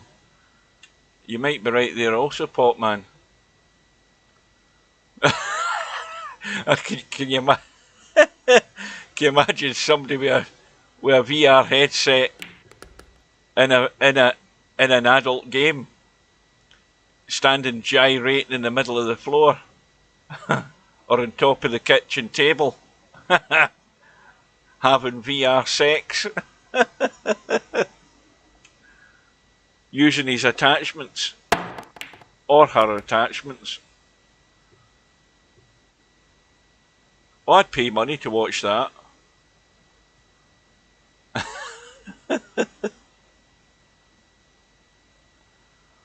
Well, toughie here for Eddie.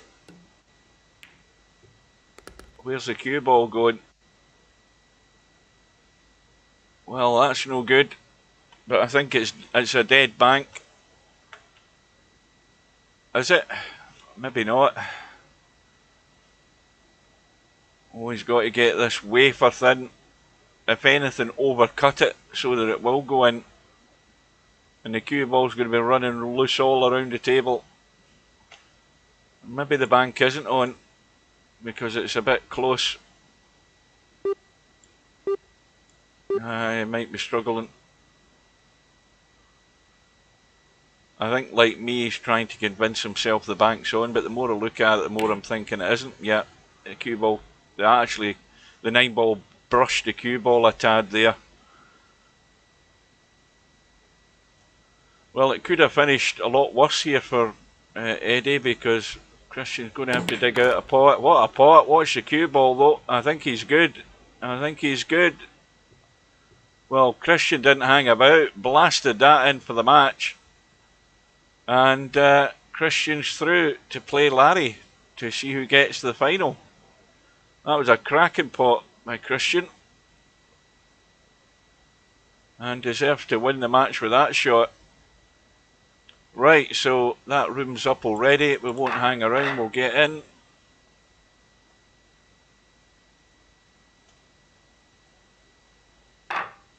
Christian's already in. Larry won't be hanging around either. He usually want to get in and get on with it.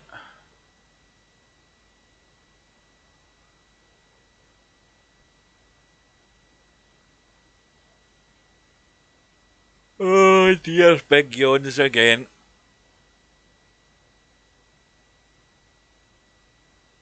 Right, so Christian on the right side.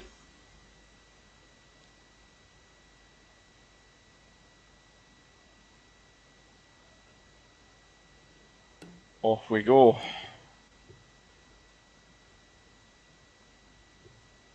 Now is Larry going to get there? I don't think he is. Christian wins the lag. And Christian's getting 7 and out.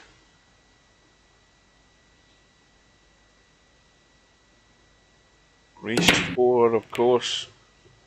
4 balls gone in. And no shot in the 1.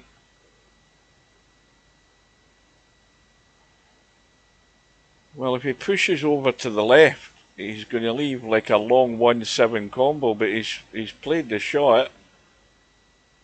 And I think he's left a cut.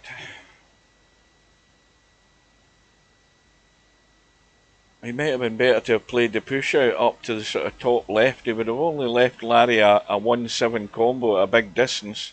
He might have been put back in, but he decided to play the shot and try and get cover, but he hasn't got it. And now Larry's immediately struggling to keep himself together here at the table. He's in no great shape in the 2. So needs a good recovery shot here.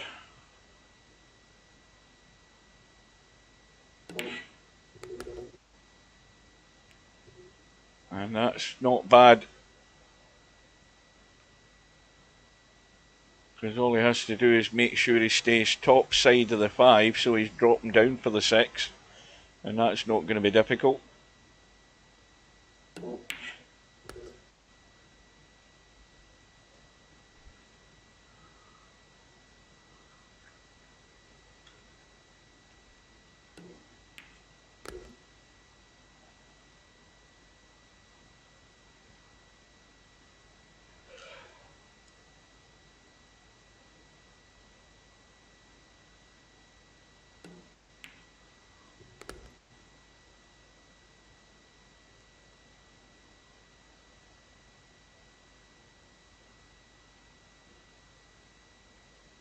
Well, if you're keeping it simple, you're just going up top and above the 8 ball.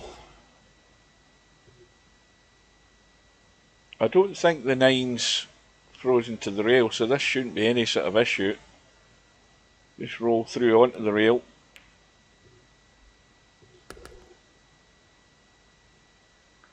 Well, I think, I mean, Cowboy is past its anniversary. Cowboy last year was in November when it started, so I think more people, I'm getting the impression more people would be more keen for Cowboy than they would Honolulu. And the more I think about it, the more I think, yes, that's probably what I would prefer myself.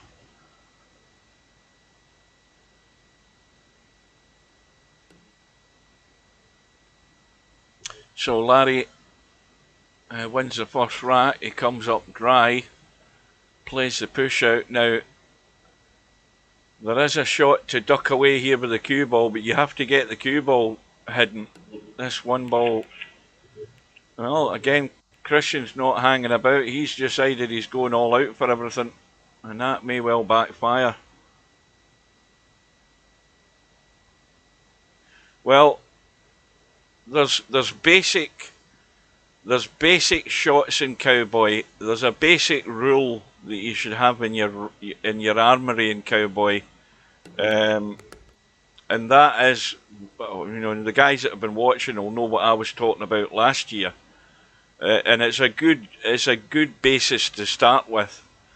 When you're playing Cowboy, always think about top and bottom. in terms of wherein you're leaving the cue ball. Because what you're trying to do is, when it's alternate cowboy, you're trying to pot a ball and leave yourself the next shot for a carom. And there's a sort of basic rule that's worth following, because most of the time it works out that way. Not all the time, but if you have that principle in your mindset, then it will certainly generally help you make you to be a better cowboy player by looking at where the cue ball's gone next after you pot the ball. You want to stay below the balls or above the balls when you're looking at the screen. So, for example, if you're potting, say you pot the 5 ball into this corner pocket, the 5 ball's going to spot. If the 3 ball's on its spot there and the 1 ball's on its spot here, then when you pot the 5 ball into here, you want to keep the cue ball somewhere down here in the kitchen, so that you've got a choice of shots, like the 1 ball to the 5, or if you finish wider in the kitchen, you've got the 5 ball to the 3. And likewise, at the top end of the table, you can do the same down the bottom end, but obviously the balls aren't always going to be in their spots. But they're still, you know, keeping to that similar rule would be a good grounding in helping you get the idea of the game. Of course, the rest of it is about execution, and that's a different thing altogether. So, Larry 2-0 up. Balls in the break there. What went? I think the money, one of the money balls went. The 7 ball's gone. Sorry, the 8 ball, and it's come back up. And well, that 4 ball's tight on the right rail. Not only that, the 5 ball's blocked out by the 6, so this isn't going to be straightforward.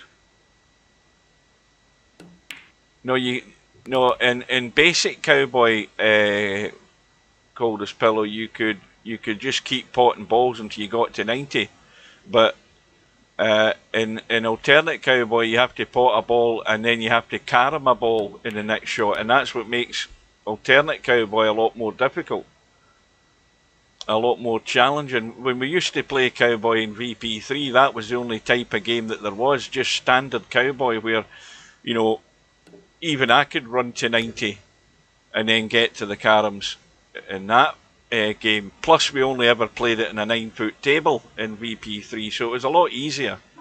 But I mean, some people, there's the odd 1 or 2 people play cowboy in a 9-footer, but when we started playing cowboy, we made a point of getting used to the 10 ball table. Now I would never play cowboy in a 9-foot table. We're a lot more used to it. But there only is, like, you know, 3 or 4 regular cowboy players in VP4, and on my days off, usually I can get a game with them. There's not a lot of people play this on a regular basis, but it is a good game because it's got a lot of aspects of the game that you would use in every other game. You know, your potting balls is fine, positional play, moving the cue ball, working out the line that the cue ball's coming off the object ball, using the rails for carom, controlling your spin, you know, everything that you can bring in cowboy you can take to other games.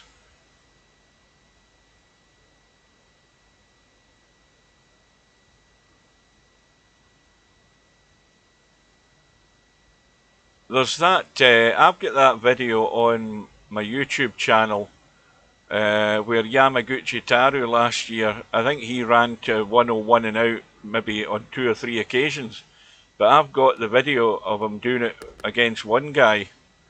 I watched it on the Watch Shots and I recorded it and uploaded it to YouTube so you can watch it. If you just go to my YouTube channel and on the search bar on my channel, if you type in Yamaguchi Taru, you'll find that video and you'll see him running 101 and out in cowboy.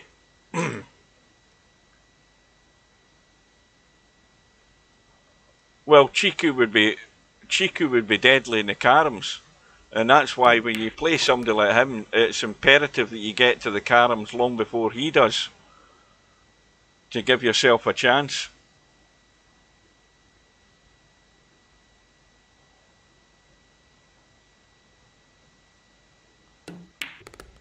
So, what's your cue ball?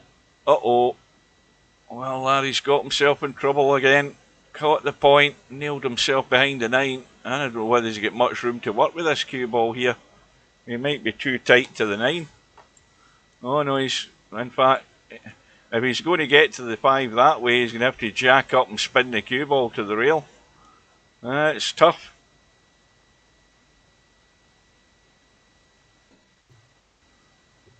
Oh, that's a great effort by Larry. Excellent hit. He's got a rail. Okay, he's left Christian a shot, but Christian's going to have to come up with the goods here. Now he's putting left English on this, and he's checked and killed the cue ball. This was never going to work doing that. Left English checked and killed the cue ball straight into the 7. And now that instance there with Christian, as soon as his idea was, at the angle he had, there's no way the left English was going to do what you wanted it to do there. He was hoping to straighten the cue ball at an outward angle and avoid anywhere near the 7 ball. It was never going to happen.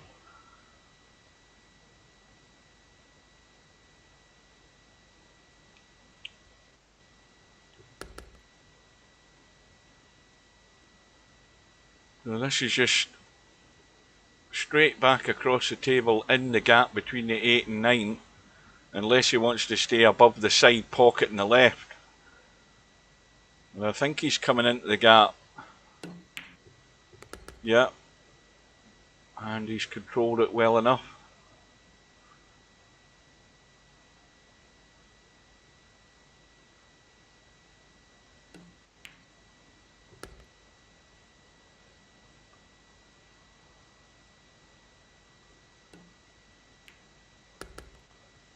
Well, Larry's one away from a rematch with Spectre Dawn in tonight's final.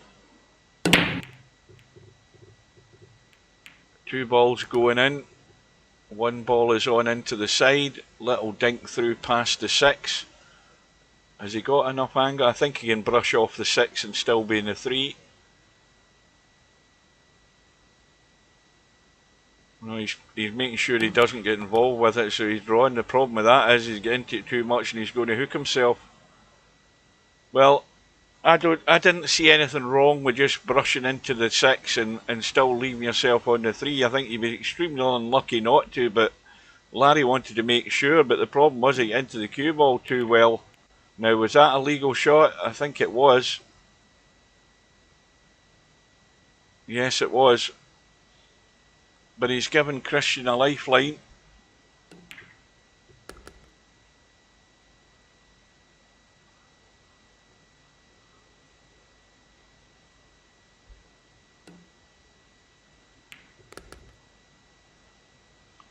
Well, you've got to stun this in up the rail and hold the cue ball below that 6 ball. Now he's let it run out. It just means it's a wee bit more control needed here to get the pot.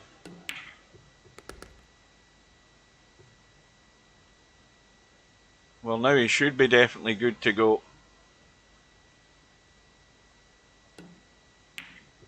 But that's what happens, you know. That wasn't a difficult pot, but Christian should have put that away, but that'll be his last shot. When you start leaving things at distance, and if you haven't lined up your cue tip properly, you can easily put a bit of unwanted spin in the cue ball, send it offline, and miss these shots.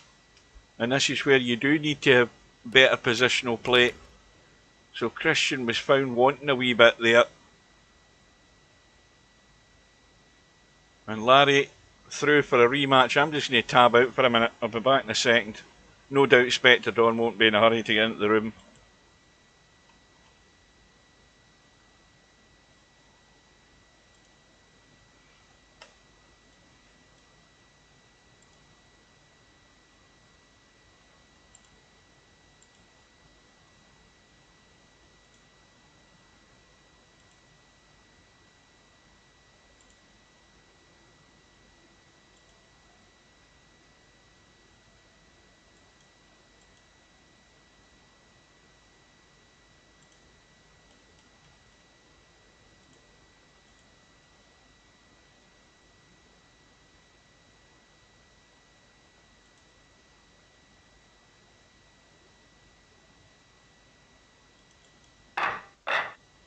Right, well, Larry's in the room. We're waiting Inspector Don arriving, and he's duly arrived. Inspector Don on the right side.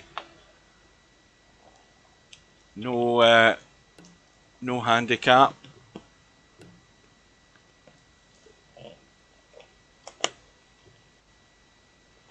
And it looks as if Larry's won it. So revenge time for Larry. Well, those balls are broke well. He's got a couple of balls. He's going to have no shot on the one.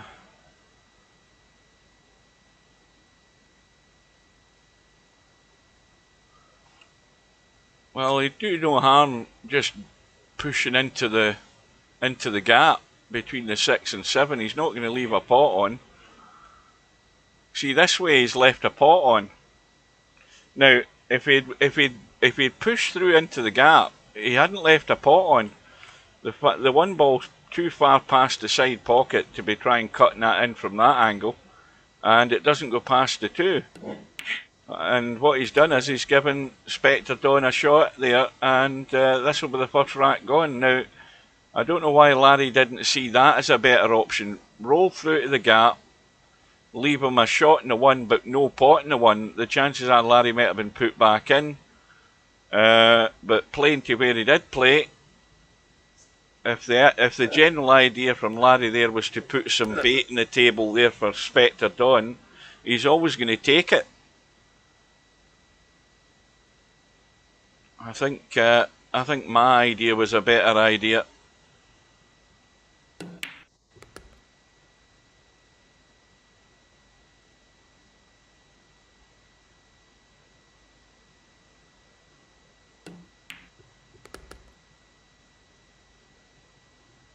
How many racks is this going to cost, Larry? That's the question.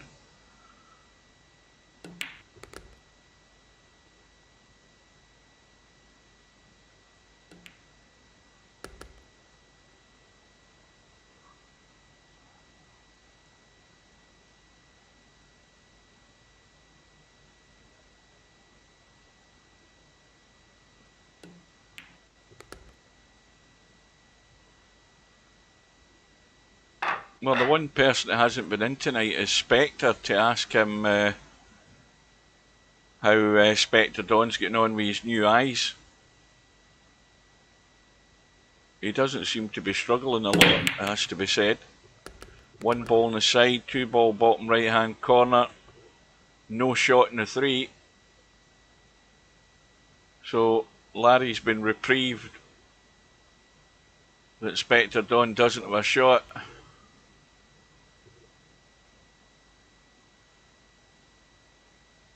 And that's not a bad safety. Larry can see most of the 3 ball, but he can't see enough of it to try. Well, he's trying to duck behind the 5. Has he got it? Yes, he has. Well, not behind the 5, but behind the 9. And Spectre Don will be having a blast at this 3 ball, trying to cut it down onto the 7, I would imagine.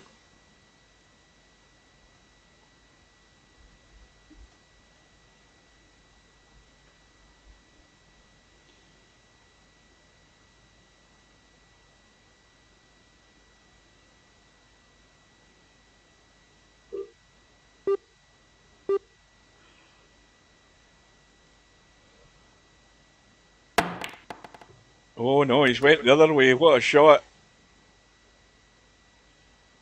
Needs a bit of luck though.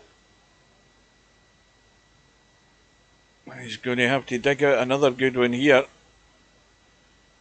And of course, he's going to have to also either drop this in dead weight or run all the way up the table and back into the table high enough for the 5. But to play this dead weight at that distance is difficult enough. Well, that's what he's doing. He's just trying to hold the cue ball, and he's managed to do it without a problem.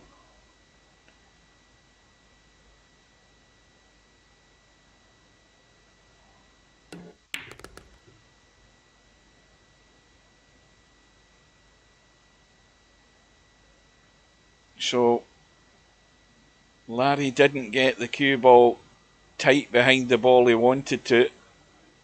Inspector Don took on the challenge with a jump shot, buried a great 4-ball, and it's going to be 2-0.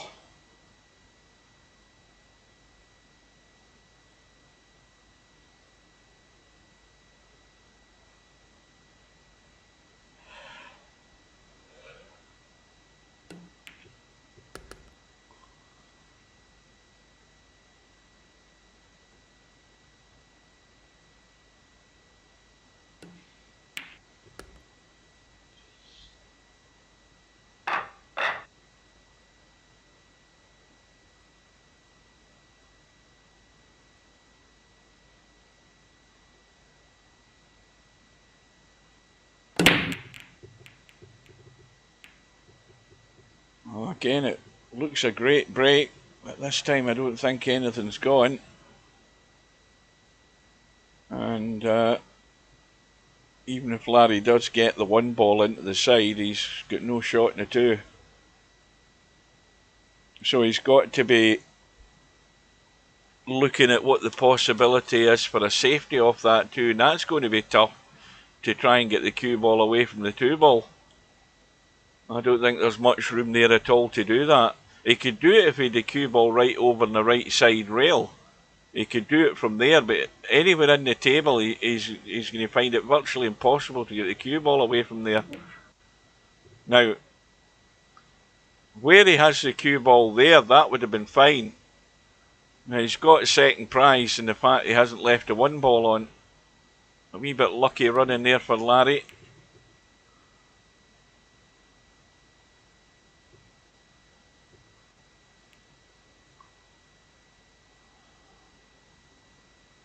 Now, this might be a good idea to get to that long rail on the right side.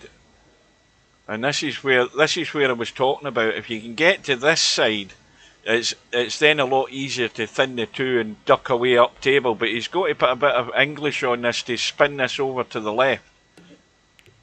Like that. And not scratch like that. That's the only danger. He had the right idea. I'd have played the same shot. The problem was just judging the weight. And he just overhit it.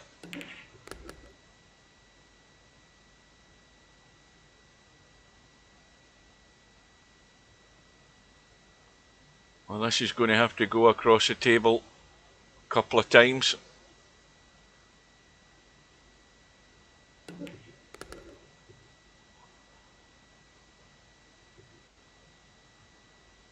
Well, now that he's got the cue ball into the table, he can certainly cut that into the side, but he's going to have to take a risk at a collision with that 9 ball, I think.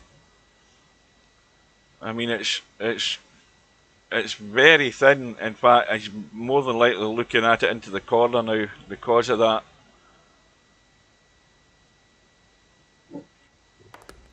And that's well done. And once again, this has to be... And now, my shot is a bit of left English on it. Get the cut, get to that short rail, long rail, and down this side for the 6. So you've got to put a bit of help in English on it just to get it around the corner off that short rail and long rail.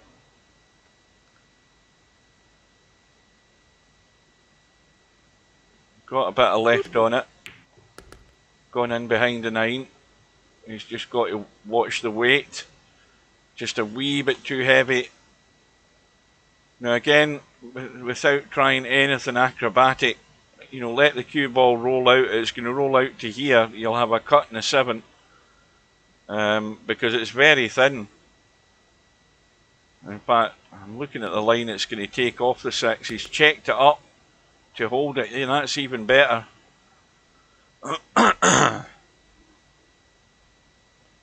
Well, this is how Larry likes it. He likes to make it tough for himself. He's given Spectre Dawn a 3-rack start here.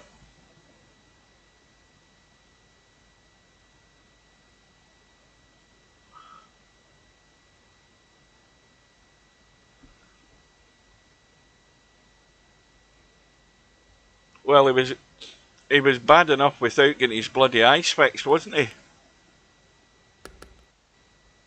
Just think what he's going to be like when his eyes settle down and he's fully recovered.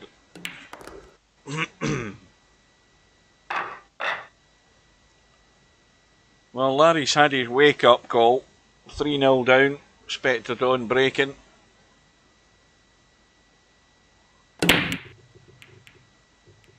And expected on again.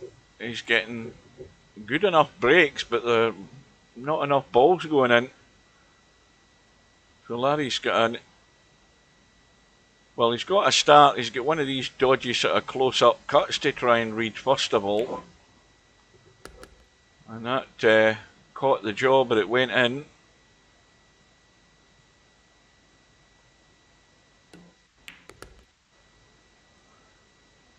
Well, now the tricky part. The tricky part is avoiding collisions to get nice into the middle of the table for this 4-ball into the left corner. And that's going to be good enough. Now he could come behind the back of the 5. He can check it up that way to keep it the other side of the 5. Good bit of English in the cue ball gets that result.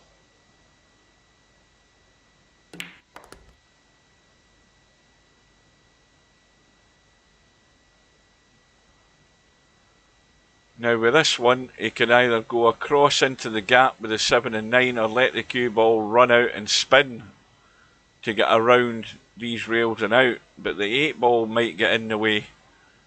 So he has to decide where he's going, whether he's going one method or the other. But he's playing the old VP4 escape route, big draw.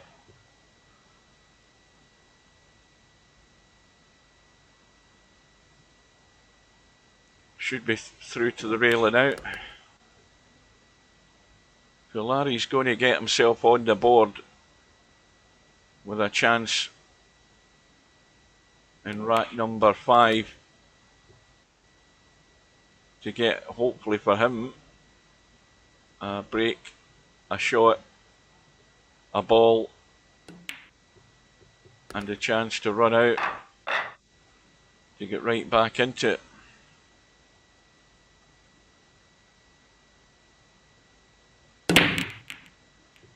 Seven ball right side, shot in the 1. 2-ball is available, loads of room on the right hand side of the table where the cue ball's going. So he wants to get up the table high enough here, Larry. He doesn't want to leave this short. Now if he's leaving it here, that's no good. He wants to get up here where he's just been able to, you know, pop the 2 in, maybe check the cue ball and still be in the 3. He doesn't want to leave himself short. See, this isn't any good. That had to be there, or up there. You know, he's left himself short, so now it's a lot harder work.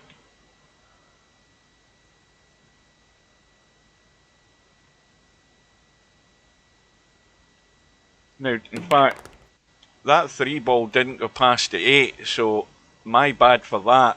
I think that 8-ball was blocking the 3, which is another reason why Larry had to try and disturb it. I never even looked at that, but I think at the last second there it caught my eye that the 3 didn't go past the 8. Well, this should be a good enough safety. I think he's maybe going for the bank here down into the bottom right, and that'll do. And that's even better. And it's going to be a simple 8-9 combo for rack number 2 when he deals with this 4, 5 and 6. Unmissable combo, this 8 and 9. As long as you get yourself over the rail.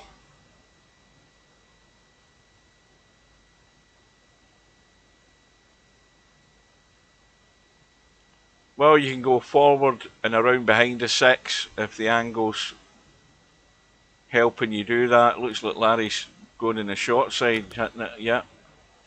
Now, how's the angle he's got here? See, he's dead straight, so he'll just jack up, draw back and get himself over as far as he can without scratching on the side. Yeah, there's no way that he's ever going to miss this. So rack number 2 going in the board.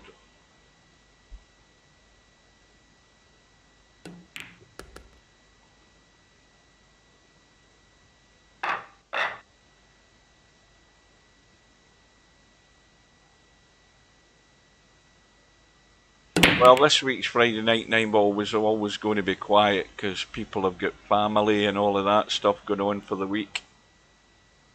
And this suits me this week. I'll get to bed that bit early. In fact, I might even nip and have a little cup of coffee and a biscuit or something.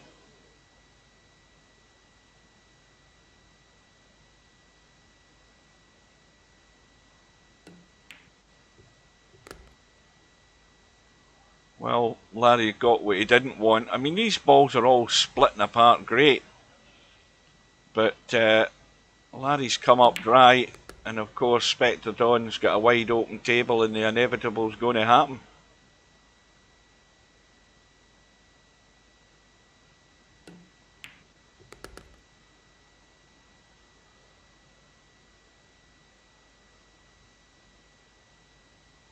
You know, 9-ball looks, even 9-ball looks a lot easier than 10-ball. It's amazing what an extra ball does, and the fact that the rack is a triangle rather than a diamond. And you see the difference in how those balls come apart. I mean, you know, with Steve tightening the rack, the only thing I'm looking for in 9-ball is if this pattern of balls makes very few regular appearances like it does at the moment, you know, on the break. But a lot of these breaks are flying apart, but you get that odd one where those, you know, the two balls are stuck together and there's one slightly isolated. We'll see if that changes for the good in 9-ball. Whether it's going to help 10-ball a great deal, that remains to be seen. So I think you'll have that done sometime later on tonight.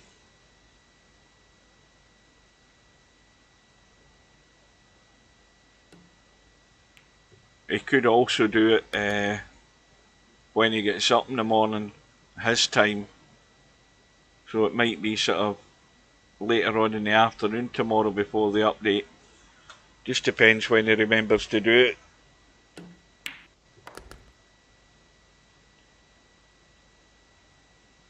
So Spectre Dawn opens that gap again to 2, and then looking to build on that.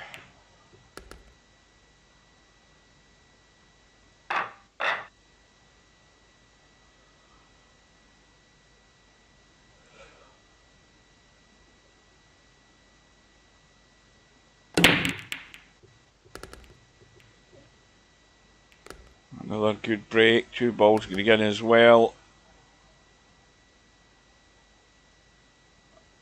Sitting, I mean, where's this going to go wrong? So the 1, the 2, the 3 and the 7 have all gone in the break.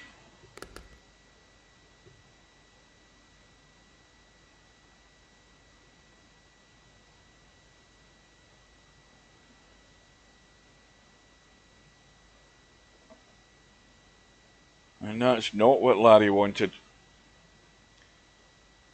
He's watching Spectre Dawn widen the gap here to 3.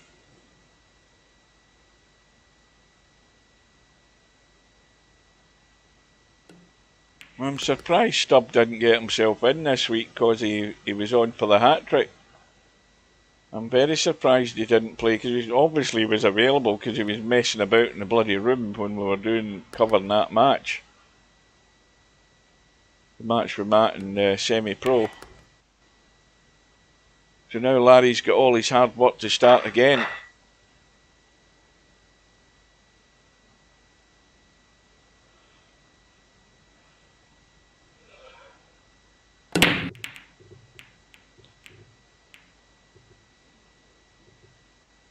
Well, it's dry again. And of course, It's dry for Spectre Dawn and Larry's got nothing.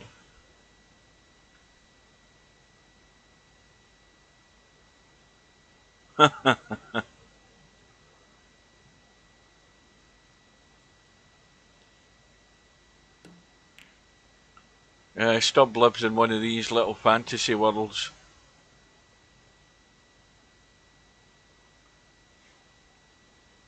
Well, the combo's not on. Even if Spectre Dawn can get through and hit the one, he can't see enough of the one. It's blocked off by the two slightly. But he might be able to kick this one in off the back of the three though. That might have been what he tried there, I'm not sure.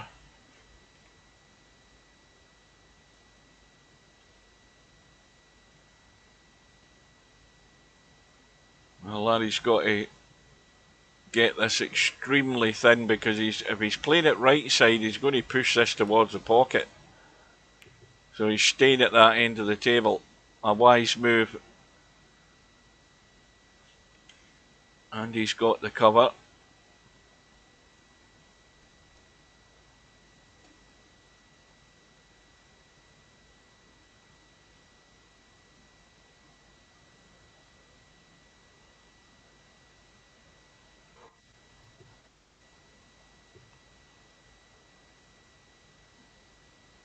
Well, this is like deja vu here for Larry.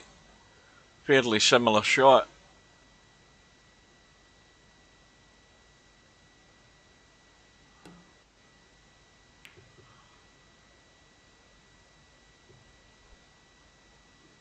But this time, well, he has still got the cover. Although Spectre Dawn may well try the bank from this jump shot, unless he's just trying to play the thin edge on the top side of the one. He might be just doing that. I don't think he's going to jump.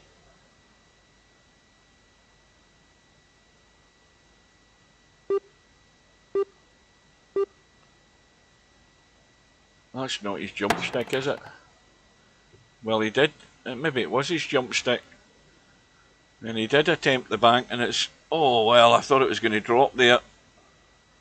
Well, Larry's going to have to play a combo once this one goes in, because there's no way the two is going. I mean, the two may well still kick in off the back of the three. But it just depends where he can get this cue ball to. That ain't it. That's no good. Well, he could try, if he was going to be aggressive, he could try cutting that to the rail and kicking it in off the back of the three, because that shot is definitely on. That there to there and in. When he tried to play the out and out combo, which Spectre Dawn isn't going to miss.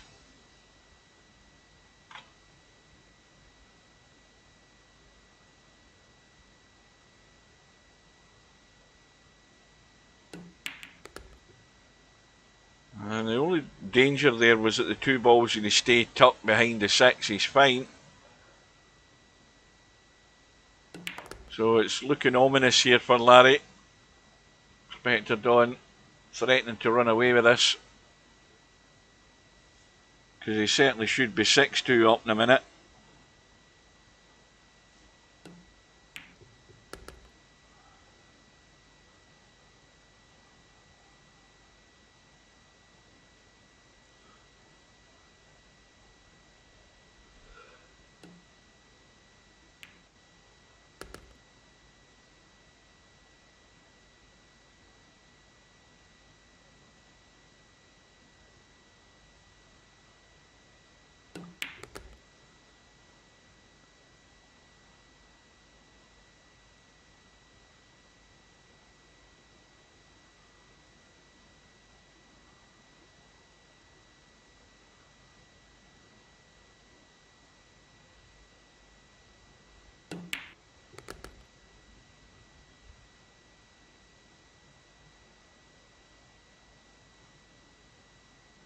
Well, he's gone a wee bit further than he really wanted to, but there's no problem.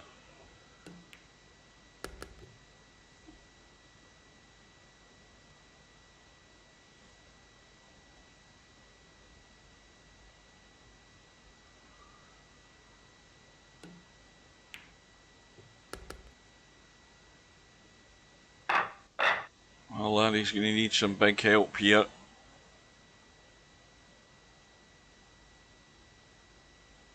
Spectre Dawn.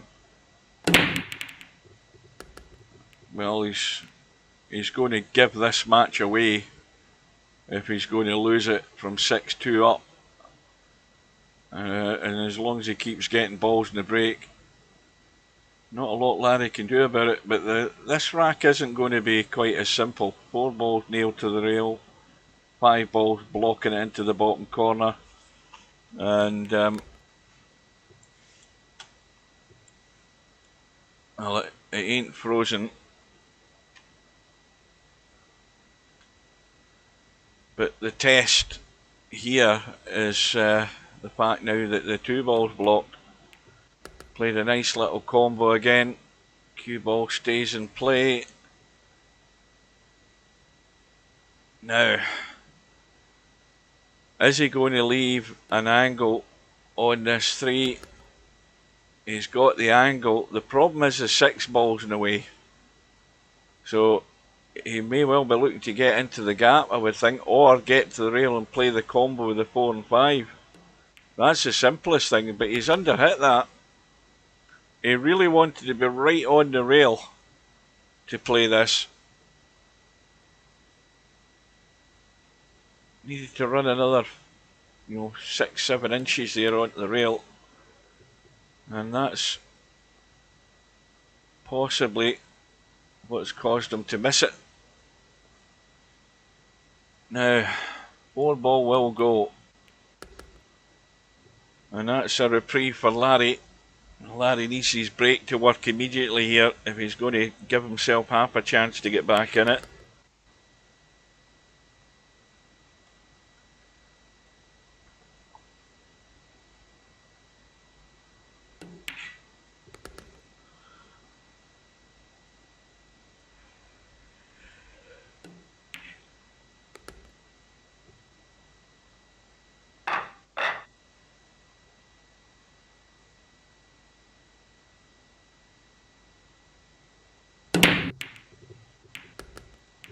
I think that was a 3 in the right side pocket, and I think the 1 will go past if that's the 4 that's up there.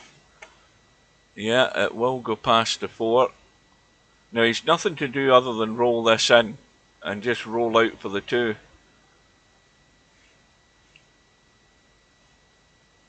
He's got a slight angle, but I think he can just roll this in and let the cue ball just roll out like that.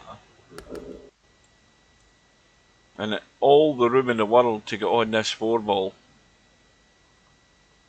I mean, even if he runs in and bumps something here, he's got to still have a shot in the 4. There's no way you could have that bad a luck that you'd be hooked.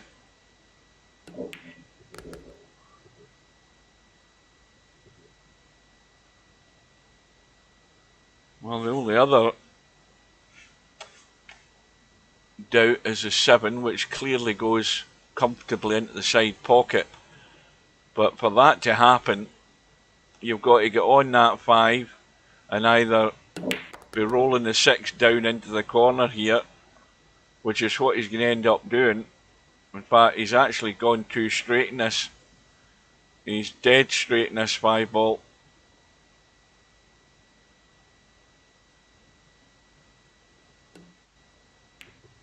And he's just trying to spin it and pinch a wee bit to get himself out. So now he's going to go with a wee bit of help in English, forward off the rail and up, high enough in the 7. And that will do. And in fact, he's overdone it. He's overcooked it. Oh dear. Now he's stuck to the rail. And the ball is, even if he catches the edge of it, he's not potting it, he's just cutting it to the jaw. Well, there's a rack come and gone there for Larry, unless he can somehow kick this in or get really lucky and leave it safe.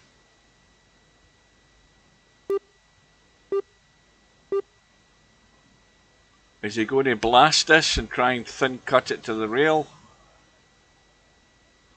What's he going to do? I have no clue.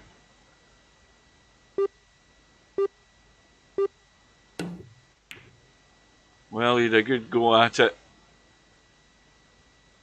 Well, it's not a gimme, but you'd still fully expect Spectre Dawn to nail this and hope for the 8 ball.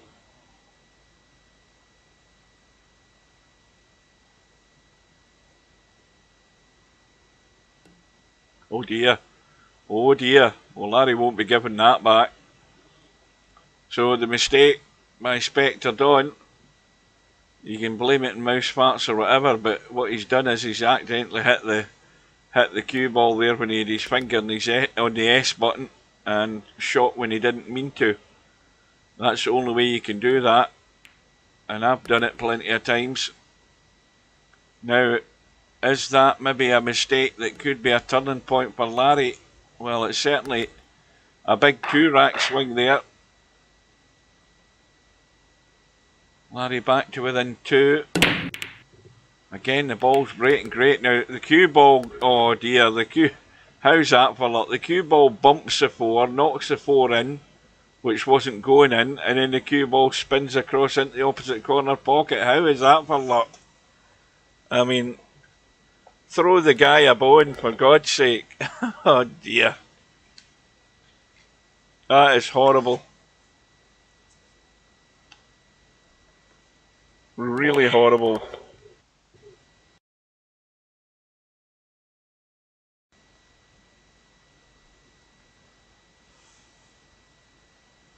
Well, just as Larry was getting a lifeline, he gets a bad roll of the ball, and this is going to be all too easy for Spectre Dawn again. Well, somehow that tells you it ain't going to be your night.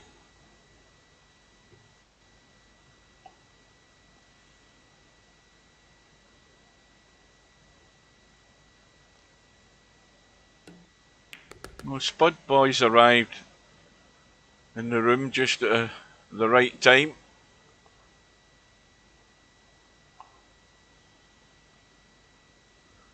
Or just in time. Spectre Dawn's going to have to play another well-controlled shot here.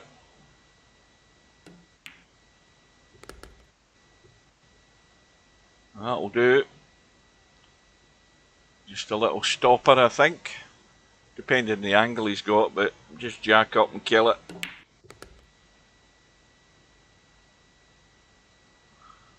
Oh, again, another 2-rack swing.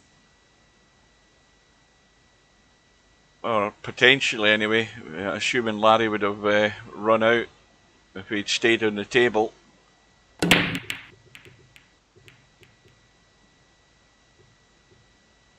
But it is another dry break for Spectre Dawn. So Larry's still in it. He's still got a shot and an opportunity here to nip one back again.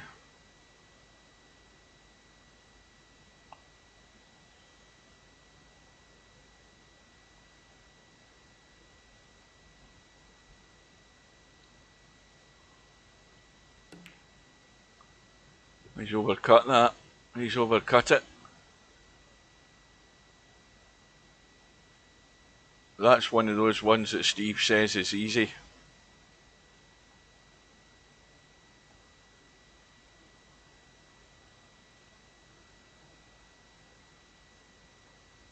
This ain't easy, but if this was Stubb, he'd blast that and cut it. And Spectre Dawn's doing the same, but he's actually overcut it. So Larry lives again, and this time I don't think he'll be blowing this opportunity. It'll be a big fail if he can't get the job done here. Well, I mean, I say a big fail. That was before I looked and realised where the 6 ball was. Because this 6 ball ain't good. That's no good at all.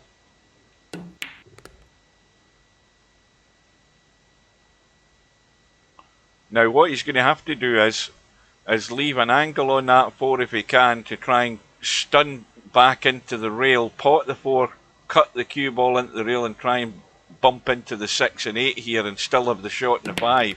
In fact, he had the angle to do it there, so that, oh dear. Well, the shot I was talking about wasn't guaranteed it was going to get there.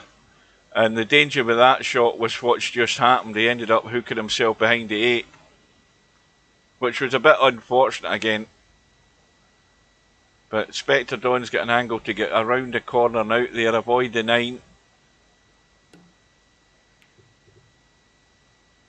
And Larry's going to take this cut on, I can guarantee you that. There's no other thought in his mind other than cutting this 4 in. All out. There's no point in looking for a safety here.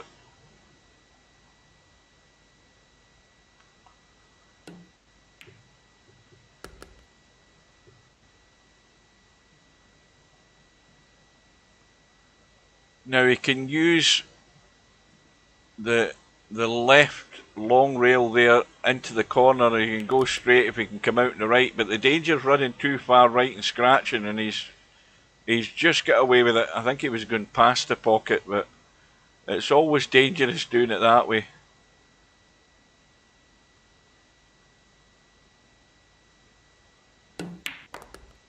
Oh, and he almost got into that cue ball too much there, and that threatened to draw into the side there. But he's good now, he's got a good angle on the 7. Now again, he could be trifling with the side pocket here on the left side, and he's well away from it. Now he needs to be off the rail. Now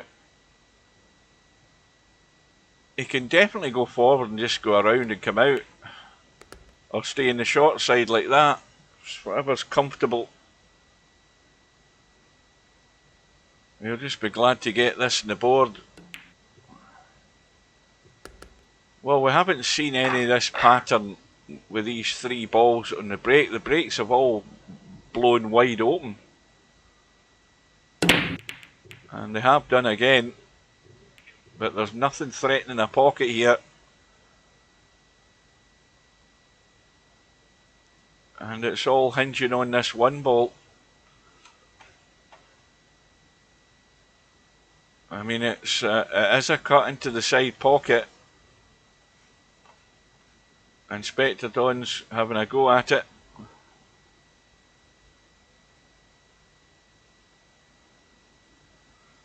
Well, you missed the match with SemiPro and MC Clark earlier on Blind Hog, and you too, Slim.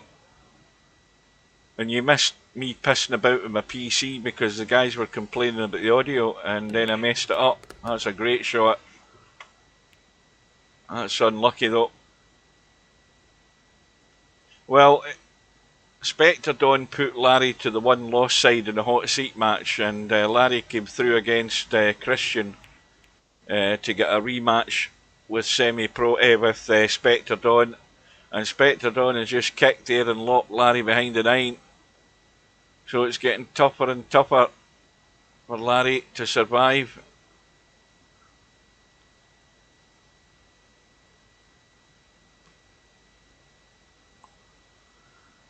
Well, have you guys already looked at the bracket? Did you see the result with Matt and SemiPro? Are you going to watch it, or do you want me to give you the spoiler? The short version of the match with SemiPro and Matt was they pretty much shared racks for about the first half of the match, although Matt was a couple of racks up, then he got 3 racks up. The errors were there. SemiPro was making more errors than Matt. And talking of errors, Spectre Dawn's just done one there. Has he got away with that? No, he hasn't. But SemiPro's safety shots, he had 2 or 3 of them that were poor and let Matt in. But Matt's control and soft touch was pretty good tonight. And he run out the winner 17-13, I think it was.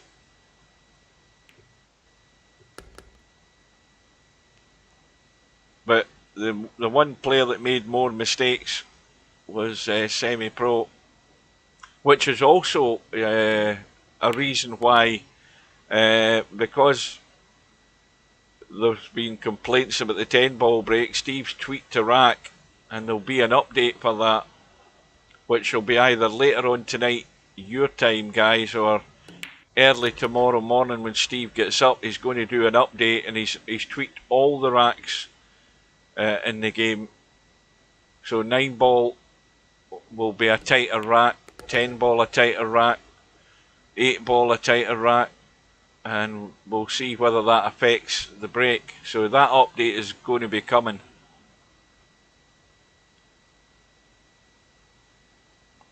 And there's also oh well, Larry, you can't be doing that. This is going to take Spectre Dawn to the hill.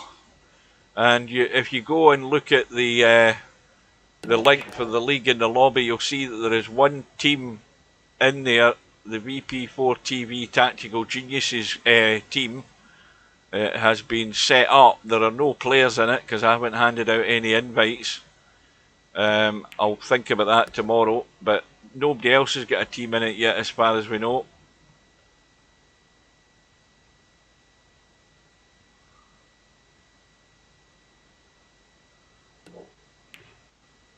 So it's a rack that was there for Larry, but he couldn't get it done.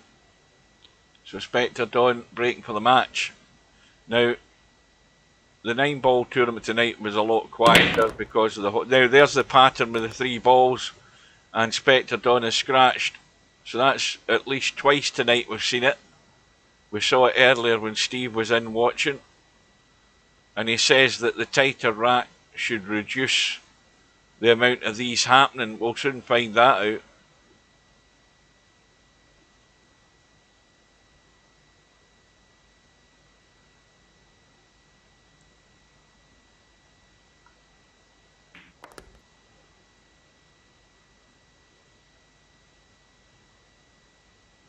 And of course, the same problem with this 5 ball is it won't go in the corner.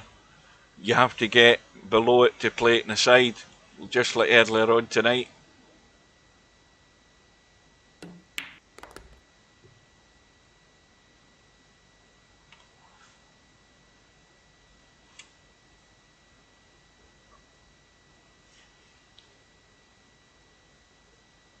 Well, this ain't going to work. He's going to have to either try and come across and bump them, or he's going to try and come across twice to get below the 5. Yeah, that's what he's doing. He's got the pot. He's not got the best of lines on the 5, but it will go. And he's still obviously got to think about the 6 ball possibly in the same pocket. I think that would be the simplest thing to do, is to come back across for either the 6 up the table or into the side. Same pocket. Watch the cue ball. And that will do.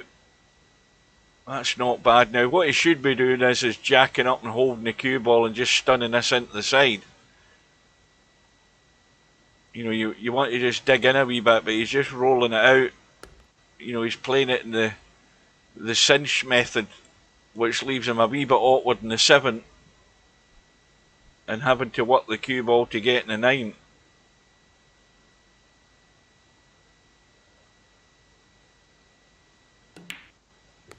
And he's checked it to hold the line, and now he's pretty good. But is this going to stop the inevitable of another Friday night 9 ball for Spectre Dawn?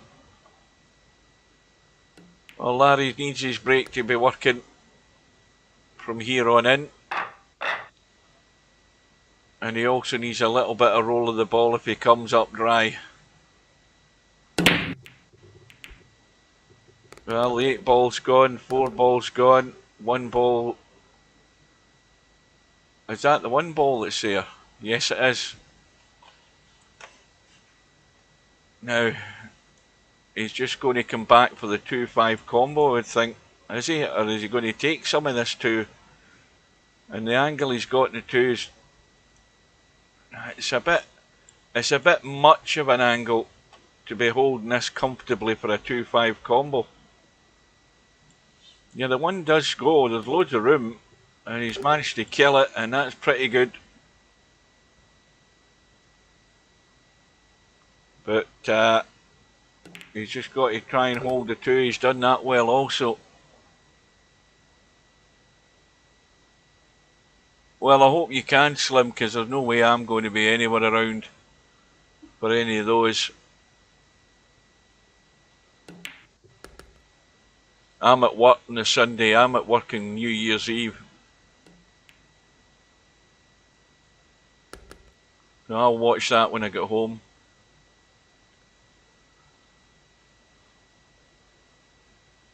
Now, 9 ball right in the middle of the table.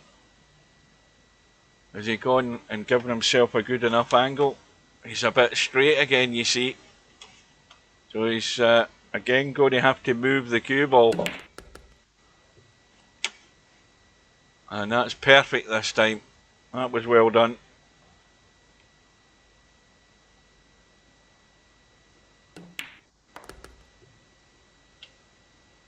Well, I mean, VP4 Friday night 9 ball's quiet tonight because obviously people are still off all week probably. Or they may have stopped this week for the new year, so they'll have family and all sorts of things going, out getting shopping done and stuff. I expected it was going to be quieter this week. But it's still 25 minutes past 10, so it's still well past my bedtime.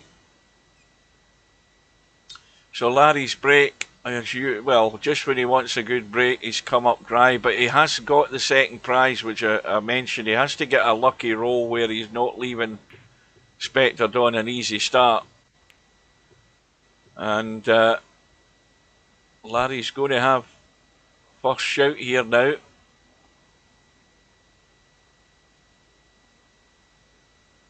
Well, what I've got to look forward to in January is I've got I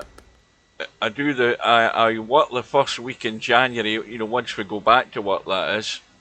And then in the second week in January, I am off for a week. And part of that week, I'm going to have to find out whether I'm going to go for this jury duty carry on.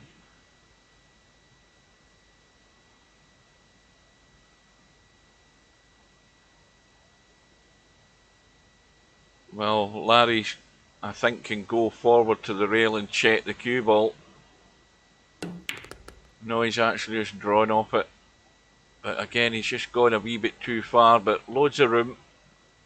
Yeah, it's been, I don't know, it must be 30 odd years since I last went, was called for jury duty. I never get picked, which I was quite happy with. And hopefully I'll have the same result this time.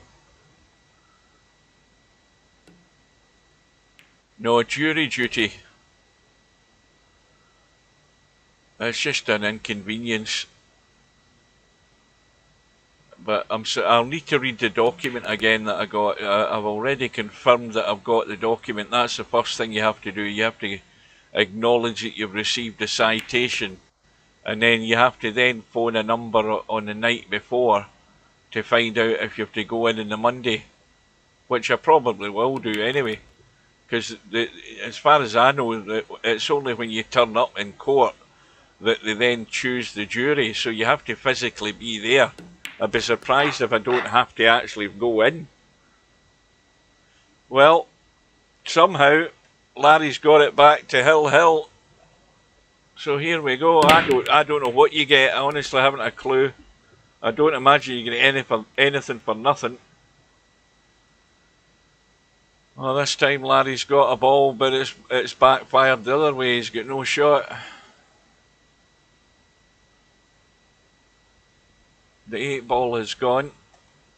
He's nailed to the 1 ball.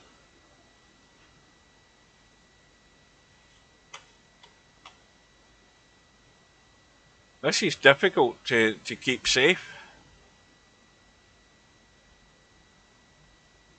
I mean, the thing is, he can still play a push out. He doesn't have to be playing off the 1 ball. He could play a push out to a safer spot. Well, that is a good shot. That's got Spectre Dawn in trouble.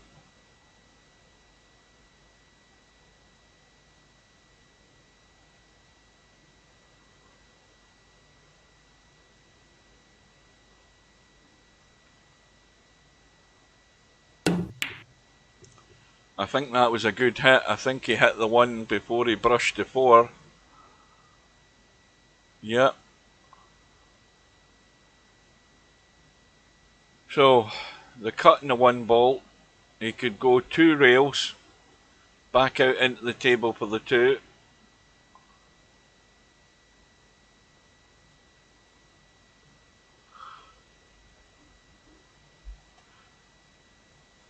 I mean, he could just gently cut this as well, but he's gone the 2 rails, which is it allows you to judge the pace a bit better doing it that way.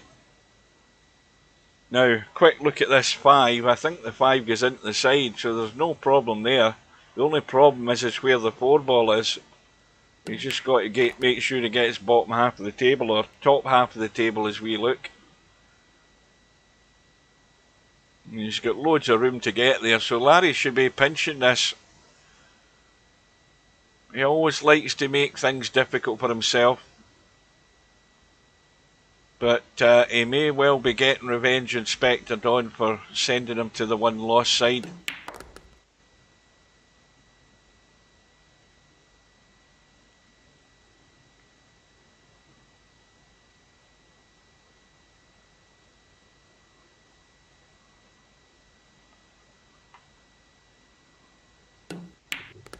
And he's going to be good to go. Just a wee sec.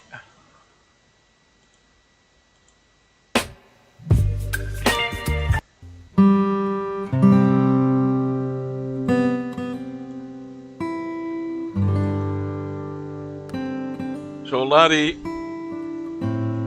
looking to end the year with a victory.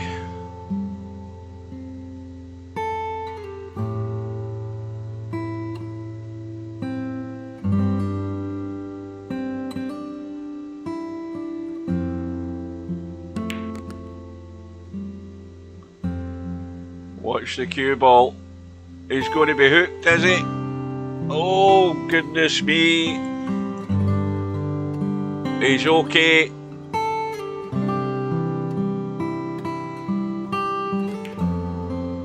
Well, as Friday night 9 ball ends, I'll take this opportunity to wish you all a happy new year if I don't see you before.